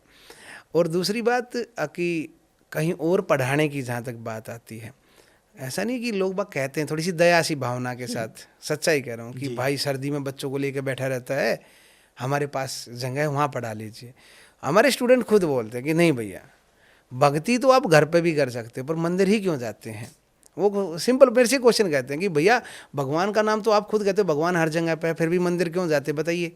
मैं बोले यार एक पर्टिकुलर जगह है जहाँ पे बैठ कर थोड़ी सी शांति मिलेगी। बोले हम भी तो ये कह रहे हैं कि जगह है यहाँ पे शांति मिलती है। और दूसरी बात क्या है, उनके अंदर उस जगह को लेकर इतना है कि वो डेली बैठ के जो है वहाँ सफाई करनी है या उसको सजाना है, वो वहाँ पे बैठेंगे। और जहाँ तक पैसे के अभाव के ऋण की बातें हैं, तो सर देखो अब एक बात तो दिमाग में हमारे है कि ये चीज़ें सेकेंडरी है। यदि आपके भाव अच्छे हैं जी, वातावरण भी अच्छा होगा। और मेरे को प्लस पॉइंट ये है कि वहाँ से मेरे घर का भी वातावरण ठीक रहता है। भाई जहाँ पर आपने अगरबत्ती लगाई है तो खुशबू तो चारों तरफ फैलेगी जो है। आपने यहाँ वातावरण की बात की है तो हमने देखा है कि आप जो हैं वो अपने स्टूडेंट्स को ये कहते हैं कि क्लास शुरू होने से पहले जाओ और पौधों को पानी देकर आओ पहले। इसके पीछे मतलब आपका शायद ये मकसद है कि उनको ये सिखाना है कि पढ़ाई के साथ साथ ये चीज़ें भी हमारे लिए बहुत ज़्यादा ज़रूरी हैं। मैडम हमारे पास क्या था कि अपॉर्चुनिटी थी। मैं इनको एक बात बोलता कि देखिए इनको एक कहानी सुनाता हूँ जी, और वो मैं यहाँ बैठ के भी बताना चाहता हूँ कि मैं कहता हूँ कि एक बार है ना भगवान जो हनुमान जी जो थे वो माता सीता की खोज में चले जाते, लंका में पहुँच जाते। तो जैसे ही वो लंका के ऊपर से गए ना तो उनको एक आवाज़ आती है राम राम राम राम जो है। तो वो देखते कि लंका के अंदर प्रभु को याद करने वाला कौन है। तो वो विभीषण जी का घर था। वो वहाँ उतरते हैं और विभीषण जी को प्रणाम करते हैं। तो विभीषण जी पूछते कि आप कौन हो। तो वो कहता कि मैं राम भगत हनुमान हूँ। बोला कि आप राम के भगत। बोला कितना समय हो गया आपको भक्ति करते। विभीषण पूछता है भगवान हनुमान से जो है। हनुमान जी कहते कि 6 महीने, क्योंकि रीजन था उससे पहले सुग्रीव जी के दोस्त हुआ करते थे वो जो है। बोला 6 महीने में आप भगत बन गए उनके, और मैं इतने दिन से उनके राम राम कह रहा हूँ और उनके दर्शन तक नहीं हुए हैं, उनकी शरण नहीं मिली मेरे को। तो भगवान हनुमान कहते हैं कि जी कथनी और करनी का फर्क है, कर्म करिए मिल जाएगा। अब जो विभीषण जी थे इससे प्रभावित होगा, अगले दिन पहुंच जाते हैं दरबार के अंदर। कहते अपने भाई को तूने गलत कर दिया, माता सीता को ले आया। और वो उनको लात मारते, भाग जा तू। और वो लात लगते ही कहाँ पहुंच जाते हैं वो भगवान श्री राम की शरण में जो है। तो कर्म करना पड़ता है। मैं इन बच्चों को एक ही बात कहता हूँ, भाई एक बात बताओ, पेड़ लगाना और उसके साथ एक फ़ोटो उतारवाना नेताओं का काम है। अब भाई हमने पौधारोपण कर दिया, आप देखना जून जुलाई के महीने में इतने सारे पौधारोपण होते, कोई फ़ायदा है नहीं। हम कहते हैं कि भैया क्लास में तब बैठना, पेड़ दे रखे, इनके नाम लिख रखे पेड़ के ऊपर। अच्छा। हमने वो स्टिकर लगा रखे हैं, ये इसका पेड़, वो उसका पेड़, ये उसका पेड़। तो अपने पेड़ को संभालो। अब कल ये बड़े हो जाएंगे ना तो आप अपने बच्चों को बोलोगे अब देख तेरे पापा ने लगाया था, तेरे दादाजी ने लगाया था, तो पहचान है। और प्रकृति के साथ प्रेम भी तो है। तो हम किताब भी बात बताएं कि भाई किताब में लिख रखा है ऑक्सीजन देंगे ये देंगे, नहीं जी, हम उसको अपनी सभ्यता का वो शामिल क्यों नहीं करते उसको जो है। तो पेड़ में किसकी तो यही कहानी है कि भाई कर्म करिए आप लोग जो है। और अच्छी बात है मैडम, कुछ ना कुछ अच्छा सीख रहे हैं वो उस बहाने जो है।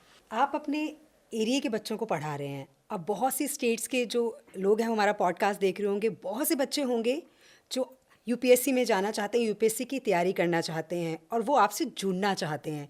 तो वो कैसे आपसे जुड़ सकते हैं, क्योंकि वो दूसरी स्टेट के हैं, कैसे आए? इसके लिए मैडम क्या था कि पिछले साल जो है हमने ऑनलाइन क्लास स्टार्ट की थी, विद्यादान महादान हमारा जो यूट्यूब चैनल है। कोई इच्छा थी नहीं। अब जो बच्चे दूर के थे, अब बच्चे वहाँ पे क्या है रूम लेके रह रहे हैं, तो वो कितना किराया दे पाओगे, कुछ समय बाद उनको जाना भी होता है। तो हमारे पास संसाधन है नहीं। हम क्या करते हैं, मोबाइल रख देते हैं पीछे जो है क्लास में। और हमारा सीधा सा एक मकसद है, जो बच्चे को नॉलेज लेनी है तो उसको तो आवाज़ आ जाए वो भी बहुत है। तो वो बच्चे ऑनलाइन के तरीके से जुड़ते हैं, क्योंकि हमें ये पता है कि आप किसी भी परीक्षा की तैयारी करना, और ख़ासकर यूपीएससी जो हम बार बार कह रहे हैं, उसमें ना इतना सारा पढ़ना ज़रूरी नहीं है कहीं पे भी। यूपीएससी एक बात कहती है आपको क्या छोड़ना है, यदि ये समझ में आया ना तो आप यूपीएससी को कर लोगे जो है। तो इतनी सारी मोटी किताबें होती कई, जैसे लक्ष्मीकांत एक बुक है पॉलिटिकली, इतनी सारी मोटी है, वो सारी थोड़ी ना पढ़नी है, उसमें से भी कुछ पढ़ना है। तो हमने विद्यादान महादान एक चैनल बनाया और उस पर हमने डालना शुरू कर दिया, लाइव ही चलता है, क्योंकि हमें उस चीज़ की इतनी नॉलेज है नहीं, कब कट कॉपी पेस्ट या जो भी है, अपना सिंपल है लगाया कर लिया जो है। और उसी का परिणाम होते होते होते होते एक दौर ऐसा आया कि जिसकी वजह से मैं आपके पास बैठा हूँ कि दिल्ली पुलिस के अंदर जो अभी जो बैच रनिंग बैच है, ट्रेनिंग कर रहे हैं, 700 बच्चे, 700 से ज़्यादा बच्चे हमारे वहाँ से गए।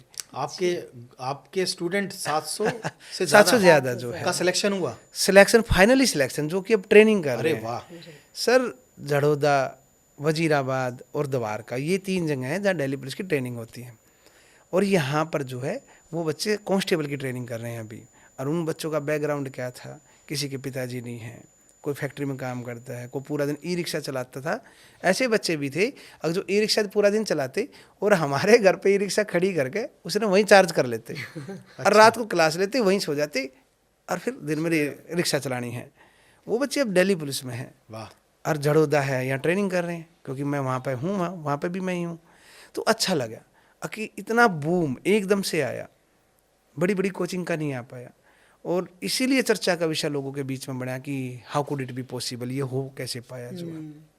फिर वही बात आ रही है कि आप बच्चों को बताओगे ना कि पढ़ना क्या है, छोड़ना क्या, तभी तो कुछ हो पाओगा। तो सर अभी तक अच्छा गया। और ये लगा लीजिए मेरे को बड़ा प्राउड कि आप अच्छा काम करते हो ना, और जब थक जाते हो काम करके तो शायद है ना सिंपल हवा भी आपको तो बहुत आराम देती है, सुकून देती है। तो आज मैं खुद खुश होकर कहता हूँ कि भैया मेरी ज्वाइनिंग 2009 में आई थी, अकेला जी। 18 साल 19 साल एज थी, गरीबी और बेरोजगारी देखी नहीं थी। और आज मैं कह सकता हूँ मेरी एक ज्वाइनिंग नहीं है सर, 1200 कांस्टेबल आ चुके हैं। और इसके अलावा 78 या 80 के आसपास सब इंस्पेक्टर्स हो चुके हैं हमारी दिल्ली पुलिस के अंदर जो। अरे वाह। और अच्छा लगता है, प्राउड लगता है कि जहाँ भी जाते हैं कोई ना कोई, भाई मैं आपसे पढ़ा था, अरे शाबाश, बहुत अच्छी बात है। अजय भाई, अभी कितने स्टूडेंट की कोचिंग आप लेते हैं अपने प्रेमाइसिस में, मतलब अपने घर पे जहाँ आप लेते हैं? सचिन सर, जो अभी हमारी क्लास जो चलती है ना, सामने 100 से 150 बच्चे जो है वो बैठते हैं। अच्छा, उस ग्राउंड में? ग्राउंड, हाँ, 100 से छत पर 150 जो है, छत पर ओपन में आप? ओपन में जो है, सर्दी, गर्मी, सब। बरसात, आंधी तूफान, सब? बस थोड़ी सी बरसात को छोड़कर, क्योंकि सर ढकने के लिए कुछ होता है, तो इतने सारे बच्चे बैठे रहते हैं।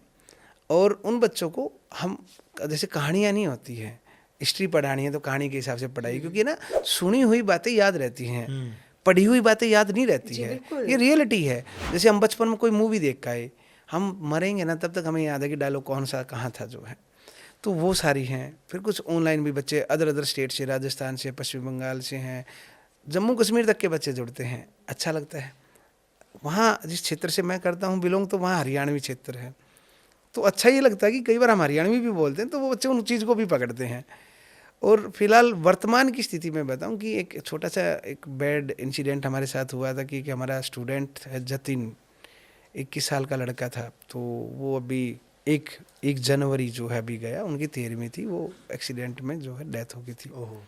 तो उस दिन थोड़ा सा, अभी 15-20 दिन पहले, तो थोड़ा सा मन द्रवित हो गया कि जो बच्चे दूर से आते हैं, तो हमने कहा कि भाई सर्दी दूर के बच्चे अपने घर से ऑनलाइन पढ़ लीजिए, बाकी अभी 60-70 बच्चे वहीं पे बैठते हैं क्योंकि सर्दी ज़्यादा, धुंध वगैरह ज़्यादा है।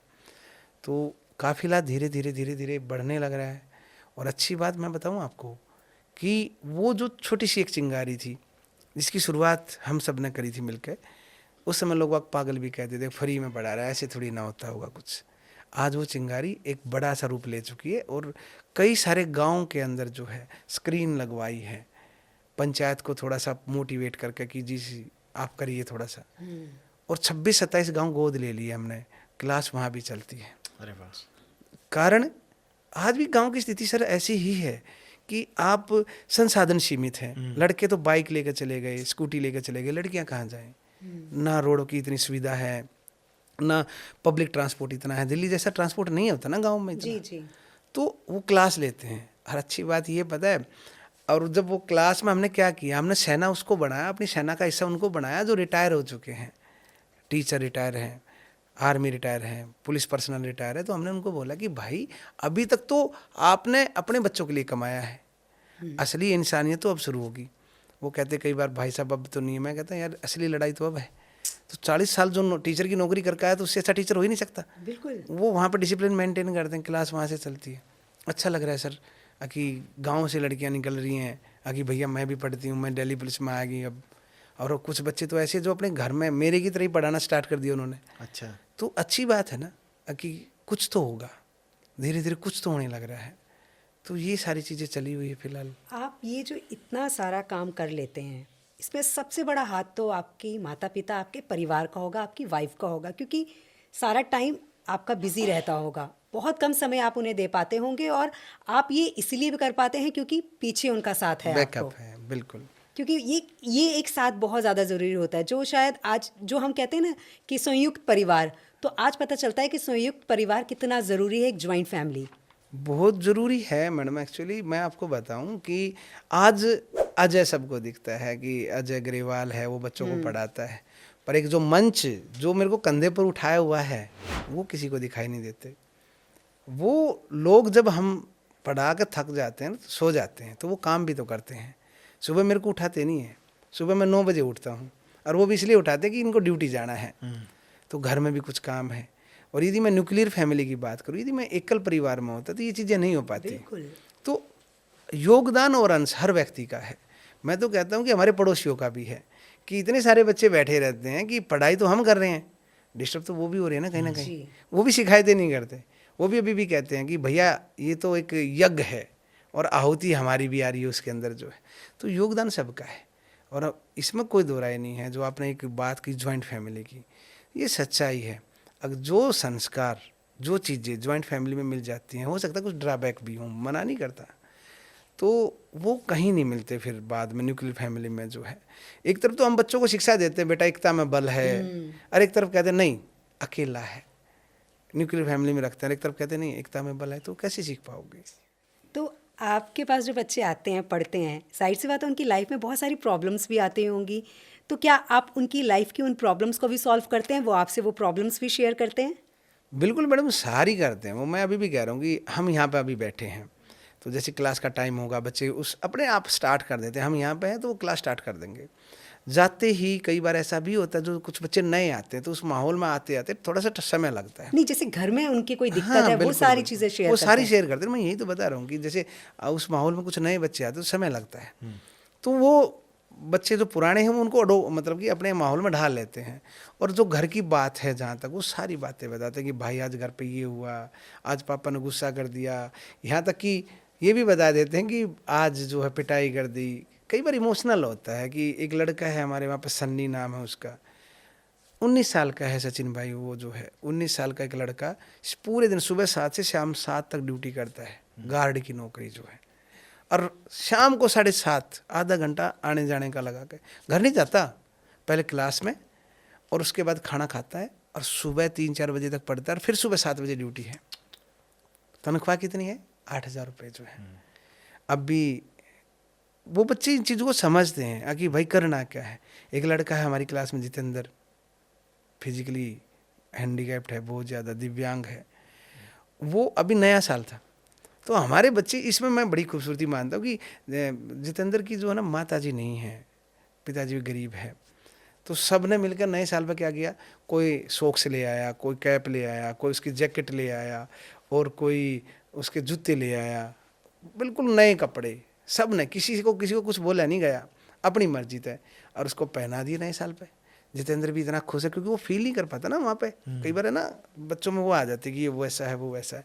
तो ये चीज़ें जब उनके बच्चों के अंदर देखते हैं ना हम, तो सही समाज और सही डायरेक्शन तो यही है। और यहीं से आप जो सही समाज और सही डायरेक्शन की बात कर रहे हैं ना सचिन जी, मुझे लगता है कि जैसे सर, मैं आपको पर्सनली बोलूं कि जैसे पुलिस की जो एक छवि है ना, हम सबकी नज़र में बिगड़ चुकी है, लेकिन अगर आप शुरुआत से बच्चों को वो सब सिखा रहे हैं ना, एक मदद करना, तो ये जो बच्चे जब IPS IAS बनेंगे तो यही सोच इनके साथ हमेशा रहेगी, और ये शायद आगे भी बांटते रहेंगे। ये सच्चाई है मैडम कि देखो ना, हम दोहरे चरित्र में जीते हैं सब। एक चरित्र तो वो है कि अपने बच्चों को जब पढ़ाते हैं तो हम क्या कहते हैं, मिलजुल के रहना, तेरा भाई है, अच्छे से रहना, और खुद अपने अंदर झांकते हैं तो क्या करते हैं। पुलिस का भी ऐसा ही है कि सब अच्छे हों, ऐसा हो ही नहीं सकता। लेवल तो चाहिएगा ना। पुलिस में वो बात कहते हैं ना कि पुलिस की छवि खराब होती है, क्योंकि रीज़न क्या है, एक ग्रुप का नाम है पुलिस।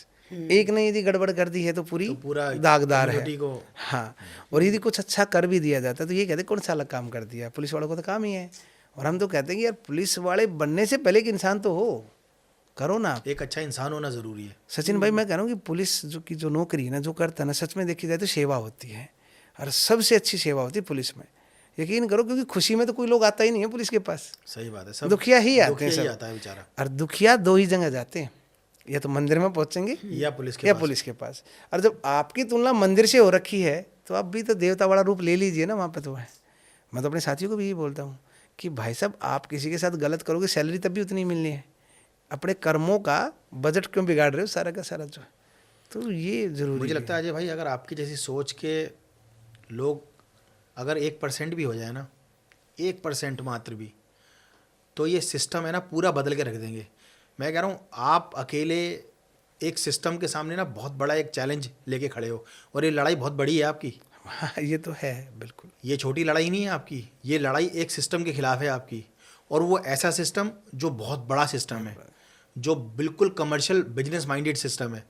उस सिस्टम के खिलाफ आप लड़ रहे हो। आप बिल्कुल फ्री में बच्चों को, आप 1 रुपया किसी से आपने ना तो आज तक कभी डोनेशन लिया, ना कभी आपने 1 रुपये का किसी से कोई सहारा लिया, और आप मना कर देते हो बिल्कुल बिल्कुल एकदम सर, बिल्कुल बोल देते सख्त हैं शब्दों में कि हाँ, मुझे नहीं चाहिए, नहीं जो है। चाहिए। जी, है ना। उसका एक रीज़न है सर। रीज़न ये है कि आप देखिए, यदि मेरे पास सैलरी नहीं है, मान लीजिए मेरे पास है नहीं सोर्स ऑफ इनकम, तो मेरी मजबूरी कहीं ना कहीं हो सकती है, पर मेरे पास है ऑलरेडी। और मैं अभी भी कह रहा हूँ कि यदि मैं खुद ऐसा गलत काम करूँ तो मैं बच्चों को क्या बताऊँगा? और मेरी इच्छा, मेरे ऊपर किसी ने थोपी नहीं थी ये इच्छा, सच कह रहा हूँ, ना मेरे घर वालों ने थोपी कि भाई तुमने ये काम ही करना है। इच्छा है, कर रहा हूँ, कई बार सोचता भी हूँ, कई लोग मेरे से पूछते भी हैं कि how could it be possible, पूरा दिन नौकरी करता है एक बंदा, और रात को पूरा रात पढ़ाता है, 1 दिन पढ़ा लेगा, 2 दिन पढ़ा लेगा, महीने में 6 महीने में तो रेस्ट तो चाहिए ना उसको। और हम जब ये कहते हैं ना जी हमारा तो 7 डे वीक चलता है, तो यकीन नहीं कर पाते। तो तब हम सोचते हैं कि सच में कुछ ना कुछ भगवान ने हमें कोई ना कोई ताकत तो दी होगी। जी। और ये भी कि आपको मैं बताऊं कि अच्छा ना सर, सब करना चाहते हैं अच्छा। कोई इंसान इस धरती पे नहीं है जो अच्छा नहीं करना चाहता। किसी से पूछो रास्ते चलते, अच्छा करोगे? सब कहेंगे हाँ अच्छा करेंगे, पर शुरुआत नहीं मिल पाती उन लोगों को। कुछ लोग पैसा या फिर कंबल बांट के अच्छा ही मानते हैं, तो कुछ खाना खिला के अच्छा मानते हैं। और मैं कहता हूँ भाई, ये इसलिए नहीं कहता कि मैं ये काम करता हूँ, मैं कहता हूँ शिक्षा से बड़ा दान नहीं। बिल्कुल। 3 जनरेशन सुधरती है, पहली माँ बाप की, दूसरी खुद की है, आने वाली जनरेशन तीसरी है। और जहाँ 3 पीढ़ियों का है तो उससे बड़ा कहते हैं ना संगम है जी, संगम पर त्रिवेणी है। अब क्या ये भी तो त्रिवेणी है, लगाइए ना, क्या दिक्कत है? आते हैं लोग बाग, अपना एक्सपीरियंस शेयर करते हैं, बैठ के अपने बारे में बताते हैं। वो ये सोच सोच का फर्क है सिर्फ भाई। सोच का फर्क है सर, और कुछ भी नहीं आपको है। इनमें संगम नजर आता है, कुछ लोगों को डुबकी में डुबकी संगम में। नजर आता है। सर रियलिटी बताऊं, अभी यहाँ बैठे हैं, परिवार की तरह बैठे हैं। आज तक है ना, हम कहीं गए नहीं हैं, वैष्णो देवी, हरिद्वार, कहीं नहीं गए। यहाँ तक कि शादी का निमंत्रण भी किसी का आता है ना, अगर शादी का, जैसे अभी शादी का सीजन चल रहा है तो निमंत्रण आता है, हम पहले कहते हैं भाई पहले क्लास होगी, आपका जो खाना है वो हम बाद में करेंगे, मतलब ये जो भी आपके घर में है जाना है। और ये एक सच्चाई है, मैं अकेला नहीं जाता कभी भी। जो रात को जो बच्चे हैं उनको साथ लेकर जाता हूँ जी। निमंत्रण तब देना, कभी ये मत कहना कि इनको मत लेकर आओ। बहुत बढ़िया। ज़रूरी है कि जब हम उनके साथ जाएंगे ना, तो समझो उनको हया की दृष्टि से मत देखो कि गरीब, ना जी ना, नहीं। गरीब नहीं है ये संघर्ष में है। और एक कहानी पढ़ी थी भाई जी हमने, अब संघर्ष क्या है। एक बार है ना, अध्यापक जी बच्चों को पढ़ा रहे थे कि संघर्ष क्या है। वो एक तितली का छोटा सा अंडा ले आए और उसने कहा कि मैं अभी है ना बाहर जाऊंगा और आप उसको देखना। अब सब बच्चे देख रहे हैं उसको, और तितली के अंडे से उसका बच्चा बाहर निकलने की कोशिश कर रहा है, और एक इंसान उस पर दया खा के उसको अंडे को तोड़ने में उसकी मदद कर देता है, तो बच्चा मर जाता है। तो अध्यापक आते हैं, वो बोले यार ये क्या कर दिया तुमने, हरकत करी होगी ना। बोला नहीं सर, बोला अभी दिखाता हूँ। उसने दूसरा अंडा रख दिया। तो उसमें क्या था, वो बच्चा जो बाहर निकलने के लिए जो संघर्ष कर रहा था ना, थोड़ा सा समय लगा, निकल गया, और निकलते ही उड़ गया। क्योंकि वो जो संघर्ष था ना, वो पंख मजबूत करने का था।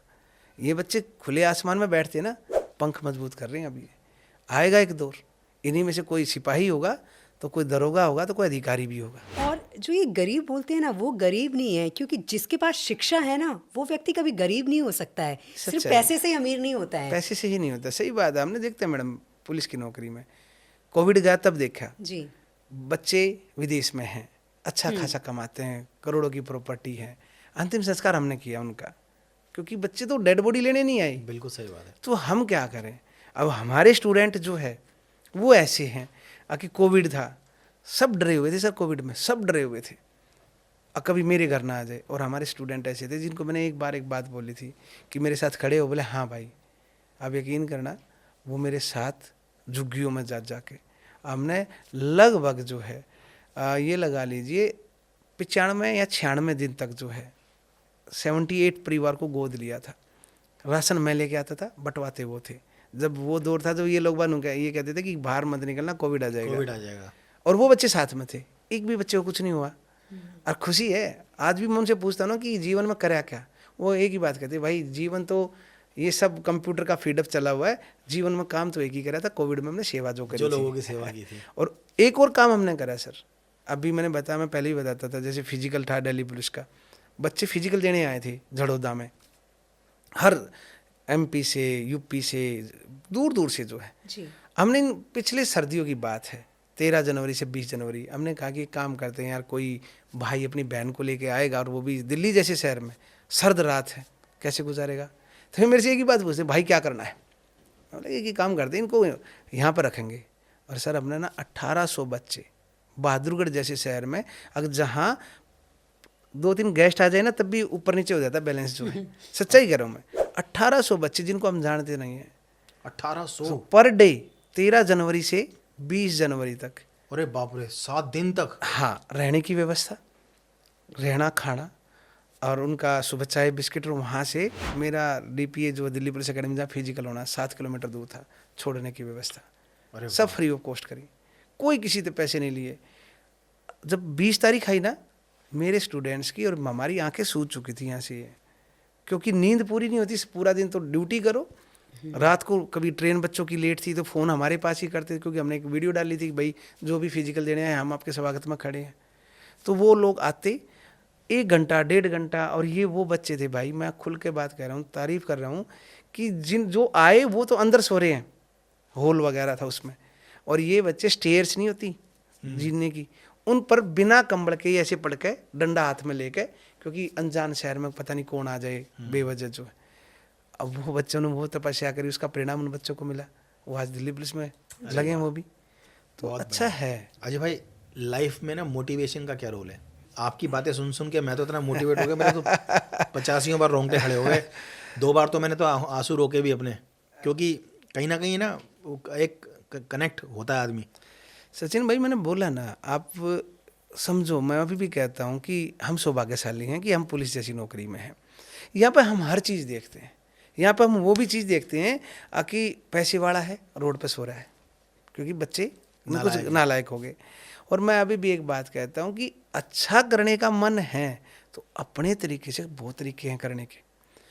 इन बच्चों को मैं एक बात बोलता हूँ, भाई अगर अपने जीवन में वापस जाओ और एक बार सोचो कि हमने 18 साल, हमारी एज मान लीजिए 20 साल एज है, 20 साल एज का मतलब होता है सचिन भाई कि 365 दिन साल में है, तो लगभग आपने 7200-7300 दिन बिताए हैं इस धरती पर जो है। मैं इनसे बोला कि एक बात बताओ, 7200-7300 छोड़ो, अपने जीवन की कोई 200 घटनाएं बता दो, कोई भी घटनाएं नहीं याद है बच्चों को, किसी को भी याद नहीं है। मैं बोला कि 2 या 4 या 5 घटनाएं याद होती है आपको। बोला कौन सी भाई? मैं बोला जब एक माता पिता ने अच्छी तरह तुम्हारा स्वागत किया हो तब की है, या कभी भगवान में तुम कहीं अटक गए और आपने कहा भगवान अब की बार बचा ले, जीवन में गलती नहीं करूँगा। भगवान ने तो बचा लिया परंतु गलती फिर भी दोहरा दी है। तो कहने का मतलब 4-5 घटनाएं हैं बस याद है, उसका असल जीवन तो वही है। ये जो 5 घटनाएं, जीवन तो यही है। बाकी क्या चलता है? कंप्यूटर, सुबह उठना है, नहाना है, धोना है, काम पर जाना, वापस आना, बच्चों के लिए पूछना क्या करना है, ये जीवन नहीं है भाई। और मैं अभी भी कहता हूँ कि आप ज़रूरी नहीं है कि सैकड़ों की संख्या में कुछ करिए। शुरुआत जब हमने करी, लोग बाग बोलते थे, एक ने तो मेरे को यहाँ तक बोल दिया, क्या फ़र्क पड़ेगा, एक ने पढ़ा रहा है तो एक बच्चे को, क्या ऐसे थोड़ी होगा, सिलेक्शन फ्री में थोड़ी होता है। तो मैंने उनको एक बात बोली थी कि एक पागल इंसान था, वो समुद्र किनारे घूम रहा था, मछली आई लहरों में बहुत सारी, बहुत सैकड़ों की संख्या में, उसने एक मछली उठाई फेंक दी, और जब तक वो 2 फेंकता 3 फेंकता, एक लहर हो रहा है सैकड़ों की संख्या में, फिर छोड़ दी। वो बोले यार क्या फ़र्क पड़ेगा, तू 2-3 फेंक रहा है, सैकड़ों की संख्या में आ रहा है। तो उस पागल ने कही, मछली उठाई फेंकते हुए बोला, इस पर तो फ़र्क पड़ेगा। कहते हैं कि जिसके साथ करो उस पर तो फर्क पड़ना चाहिए। हम सबको नहीं बदल सकते भाई, पर अपने जीवन में आपके बच्चे ये बात बोले कि मेरे को अपने पापा सचिन जैसा बनना है, तो आप सच में बताओ आपका जीवन सफल हो गया है। जी बिल्कुल। ये रियलिटी बात बता रहा सही हूँ। बात है। आप साइबर क्राइम में भी हैं। बहुत से लोगों को कॉल्स आते हैं कि आपका कोई अपना जो है वो मुसीबत में है, आप हमें इतने पैसे ट्रांसफ़र कर दीजिए। मेरी एक फ्रेंड है, उसकी मम्मा को कॉल आया कि उसका भाई जो है उसका एक्सीडेंट हो गया है, तो किसी ने कॉल किया कि आप जो है उसके अकाउंट में पैसे भेज दीजिए। मतलब ये इतने सारे फ्रॉड हो रहे हैं, और वो भेजने भी वाले थे, लेकिन उन्होंने फिर अपने बेटे को कॉल किया तो वो कह रहा मैं तो ऑफिस में हूँ। और ये बहुत लोगों के साथ हो रहा है, इससे कैसे बचा जाए? ये आपने बहुत शानदार क्वेश्चन पूछा, क्योंकि जो हम बातचीत कर रहे हैं वो हर उम्र का व्यक्ति देखेगा। और आपको भी पता है कि आज के दौर में आप कितना भी कमा लेना, और आपको यदि उसको सेव करना नहीं आना तो कोई फ़ायदा नहीं है। मेहनत आप करोगे, साइबर क्राइम करने वाले उस चीज़ का फ़ायदा उठाते हैं। और वो होता क्यों है? क्योंकि हमें नॉलेज नहीं होती है, और ये रियलिटी है सर। अब सरकार तो बहुत सारा काम करती है, परंतु उसको इम्प्लीमेंट नहीं कर पाती कभी भी ग्राउंड लेवल पर जो है। इसलिए ये चीज़ ज़्यादा निकल कर सामने आई, खासकर मोबाइल को लेकर। जी। जब से आपको देखते होंगे KYC करवा लीजिए, वो करा हाँ लीजिए, जी। इस तरह के लिंक आपके पास आते होंगे। और ये चीज़ें होती क्या है, आदमी को आज भी मोबाइल के अंदर उसका पूरा यूज करना आया ही नहीं है। वो क्या करता है, कॉल उठाता है, डिस्कनेक्ट करता है, व्हाट्सएप चलाता है, इंस्टाग्राम चलाता है, फेसबुक चला लेगा, इसके अलावा स्नैपचैट चला लेगा, हाँ जी। इसके अलावा तो कुछ आता ही नहीं उसको। तकरीबन इंसान यहीं तक सीमित यही है। 3-4 ऐप यही है सर। और हम कहते हैं मोबाइल का 30% ही है। आप क्या करो, हम मुद्दा साइबर क्राइम पर बात ना करके हम कहें किसी के साथ हो जाए तो क्या करें। हाँ जी। ये जरूरी है, ये ज़रूरी क्योंकि क्राइम की तो परिभाषा अलग अलग है। आपके पास कोई अननोन नंबर से कॉल करे, आपका एक्सीडेंट हो गया जानकारों का, या फिर आपके अकाउंट में मैं पैसे भेजता हूँ, जी। इस तरह के क्राइम जो भी हो किसी के साथ आजकल जो चला हुआ है सर, वो जरूर मैं बताऊंगा कि खासकर यूथ को वो शिकार बनाते हैं कि सामने वाले अपोजिट पर्सन होता है, कॉल वीडियो कॉल करती है, खासकर लड़कियां जो है। हनी ट्रैप जैसा मामला है, न्यूड वीडियो बना लेंगे आपके स्क्रीन रिकॉर्डर के माध्यम से। घबराने की ज़रूरत है नहीं। कारण एक तो ये AI है, आर्टिफिशियल इंटेलिजेंस इतना हो चुका है कि आप समझो इसका भी मिसयूज करते हैं लोग बाग। कुछ मत करना, आप साइबर क्राइम www.cybercrime.gov.nic.in पर जाकर कंप्लेंट आप अपनी दर्ज करा दीजिए। जी। और सरकार ने एक नंबर भी आपको दे रखा है 1930 जो है, आप उस पर भी कंप्लेंट कर सकते हो। जैसे डायल 112 है, 112 पर कॉल नहीं करते आप जी। तो वो पूछता है कि पुलिस बुलाएंगे, एम्बुलेंस बुलाएंगे, तो सेम है। और इस प्रकार के आदमी जब आपके पास डिजिटल अरेस्ट या फिर और कोई चीज़ें आपको बताए कि भाई मैं वो फला बात कर रहा हूँ, दिमका बात कर रहा हूँ, तो अवेयरनेस प्रोग्राम है, मैं बोल दूंगा, इसमें कोई दो राय नहीं है कि आप उन सामने वाला कोई भी XYZ पर्सन हो, जब आपको पता है कि मैं ठीक हूँ, तो उसको ना बोलना कि भैया आप पुलिस पर्सनल तो हो, जी। तो आपका एक यूनिक ID होता है अच्छा। हमारे डेली प्रेस में, जिसको PIS नंबर बोलते हैं। तो उनसे पूछना पर्सनल इन्फॉर्मेशन सिस्टम के नाम से, भाई आपका नंबर क्या है, आप पुलिस वाले हो तो आपका तो नंबर होगा कुछ, बेल्ट नंबर, या फिर जैसे PIS पे ने बोला कि एक यूनिक ID नंबर है, वो कुछ तो है। बस हम क्या सोचते हैं कि बंदा ड्रेस में बैठा है, पीछे CBI का कुछ लगा हुआ है, या फिर साइबर क्राइम का लगा हुआ है, या फिर जो भी है, स्टार लगे हुए हैं, अशोक स्तंभ लगा हुआ है, हम सोचते हैं ये है सारी चीज़ें। नहीं जी, कभी मत करना। आप अपनी जगह ठीक हो तो धमका दीजिए ना सामने वाले को, क्या है, आप अपना बताइए ना कौन हो आप। वो आपके पास पता है क्या करेगा, यहाँ तक भी चला जाएगा कि आपके पास व्हाट्सएप पे अपने आई कार्ड का फोटो भी भेजेगा। हम कहते हैं आई कार्ड बनाना या फिर फोटोशॉप में जाके ये चेंजमेंट करना कौन सी बड़ी बात है, बहुत सही बात है। आसान कार्य है। कभी मत करना, अनजाने लिंक को क्लिक मत करना। आजकल चला हुआ बहुत ज़बरदस्त तरीके से, यहाँ तक कि शादियों के इनविटेशन जो भेजते हैं, हाँ जी। उसमें भी कर दिया इन लोगों ने, एक शादियों के इनविटेशन भेज रहे हैं वो लोग, आके क्लिक करिए, क्लिक करते ही आपका मोबाइल हैक है। अवेयरनेस यही है, अगर आप कंप्लेंट दर्ज कराइए, आप पूरे हिंदुस्तान में कहीं पर भी है, cybercrime.gov.nic.in पर जो है 1930 ऑल इंडिया जो है। और कई अलग अलग स्टेट है, एक नंबर है 155-260 करके भी है, 155-260, हर स्टेट की अलग अलग है। तो आप वहाँ जाकर कंप्लेंट दर्ज कराइए, तो सबसे बेस्ट तरीका है। और अनजानी चीज़ों को क्लिक ना करे, बस यही इसका मैं तो यही कहूँगा। और अपने आप को जब आपके पास कोई ये कहे ना कि मैं फला बात कर रहा हूँ, तो आप उनसे बेधड़क बात करना। आप बोलना भाई साहब तू फला बात कर रहा है, तू है कौन, बेशक तू तलाक कर देना, कोई दिक्कत नहीं है, यही सिंपल बात है कि खराब इंसान से, गंदे इंसान से कहाँ ही सभ्यता से बात करेंगे हम। लेकिन लोग इससे भी डरे हुए होते हैं कि अगर कोई आपसे फ़ोन पर बात करता है तो ज़्यादा देर बात मत कीजिए, कुछ आपका नंबर ट्रैक हो जाएगा नहीं, या कुछ आपकी लोकेशन वो हो जाएगी, ये भी नहीं लोगों नहीं, में देखिए यदि मैं चोर हूँ तो मैं डरूंगा, यदि मैं हूँ ही नहीं तो क्यों डरूंगा। और मैं तो आपको भी कह रहा हूँ कि यदि आपके पास अनजान नंबर से वीडियो कॉल आए ना सर, तो डायरेक्ट कॉल मत उठाया करो। आप उसके कैमरा है ना, जो फ्रंट कैमरा, उस पर अंगूठा लगाओ, पहले उसको देखो कौन है सामने वाला। ये जरूरी है देखना, क्योंकि कई बार क्या सोचते हैं कि मान लीजिए आपने उठा लिया है, तो आपको पता है कि एआई का सहारा लेके आपका जो चेहरा है उसका ओरा बोलते हैं, उसको कैप्चर कर लेंगे वो लोग, जो है कहीं पे भी मिसयूज करते हैं वो लोग।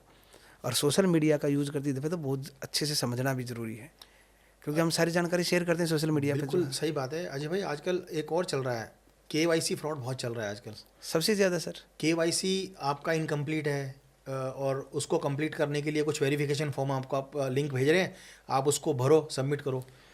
ओटीपी के फ्रॉड बहुत चल रहे हैं आजकल सर ओटीपी नहीं भी होता जब तब भी भी पैसे होता है। निकल जाते हैं बैंक से। हाँ। आपको पता ही नहीं चलता कि बैंक से पैसे कब निकल गए। सर मैं तो ये भी एक बात और बोलूँ सचिन भाई, ये बात चली हुई है, तो मैंने कहा फ्रॉड के तो तरीके बहुत सारे हैं। मैं सभी के सामने एक हाथ जोड़ के एक रिक्वेस्ट करता हूँ कि आप ना अपने बैंक के पास जो है 2 महीने में 3 महीने अपने बैंक में विजिट जरूर करो, अच्छा, चाहे वो प्राइवेट बैंक है चाहे सरकारी। जी वहाँ जाके पूछो एक बार उनसे कि भैया आप मेरे खाता जो है, जो मेरा अकाउंट है, उस पर कौन कौन सी सर्विस आपने लगा रखी है। अच्छा, ये भी आपको मैं बताऊं कि एक बैंक क्या करते हैं, खासकर प्राइवेट बैंक क्या करते हैं, आपसे पूछते तक नहीं है, कोई भी सर्विस लगा देंगे आपके पास और उसके 5 रुपये 10 रुपये 12 रुपये कटते रहते हैं। हमें पता ही नहीं चलता आपको, क्योंकि हम वो चेक ही नहीं करते। चेक ही नहीं करते। और वो सोचो कितने हजार करोड़ लाखों उसके खाता धारक होंगे। तो आप जाओ, 2 चीज़ें जरूर रखो, एक तो आपका जो मैसेज, अलर्ट मैसेज जो है, एक तो वो, दूसरा केवाईसी। अभी भी देखिए सरकार इम्प्लीमेंट करेगी, नो डाउट है, धीरे धीरे इम्प्लीमेंट होगा वो चीज़ें। ये मत करिए ना केवाईसी, यदि आपने कराना तो बैंक में जाके कराइए, क्यों उस लिंक के चक्कर में रहते हो। और आप समझो, एक क्राइम और बताता हूँ आपको जो आजकल चला हुआ है, जब से ऑनलाइन आया है। जी, ऑनलाइन में क्या है कि हम हर चीज़ ऑनलाइन मंगवाते हैं, जी फ्लिपकार्ट से मंगवा लिया, अमेजोन से मंगा लिया।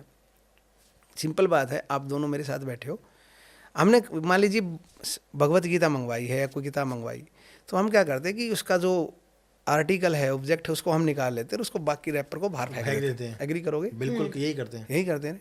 उसके ऊपर आपकी डिटेल भी है, नाम भी है, बार कोड भी होता है, सब कुछ उस होता पर्ची पर।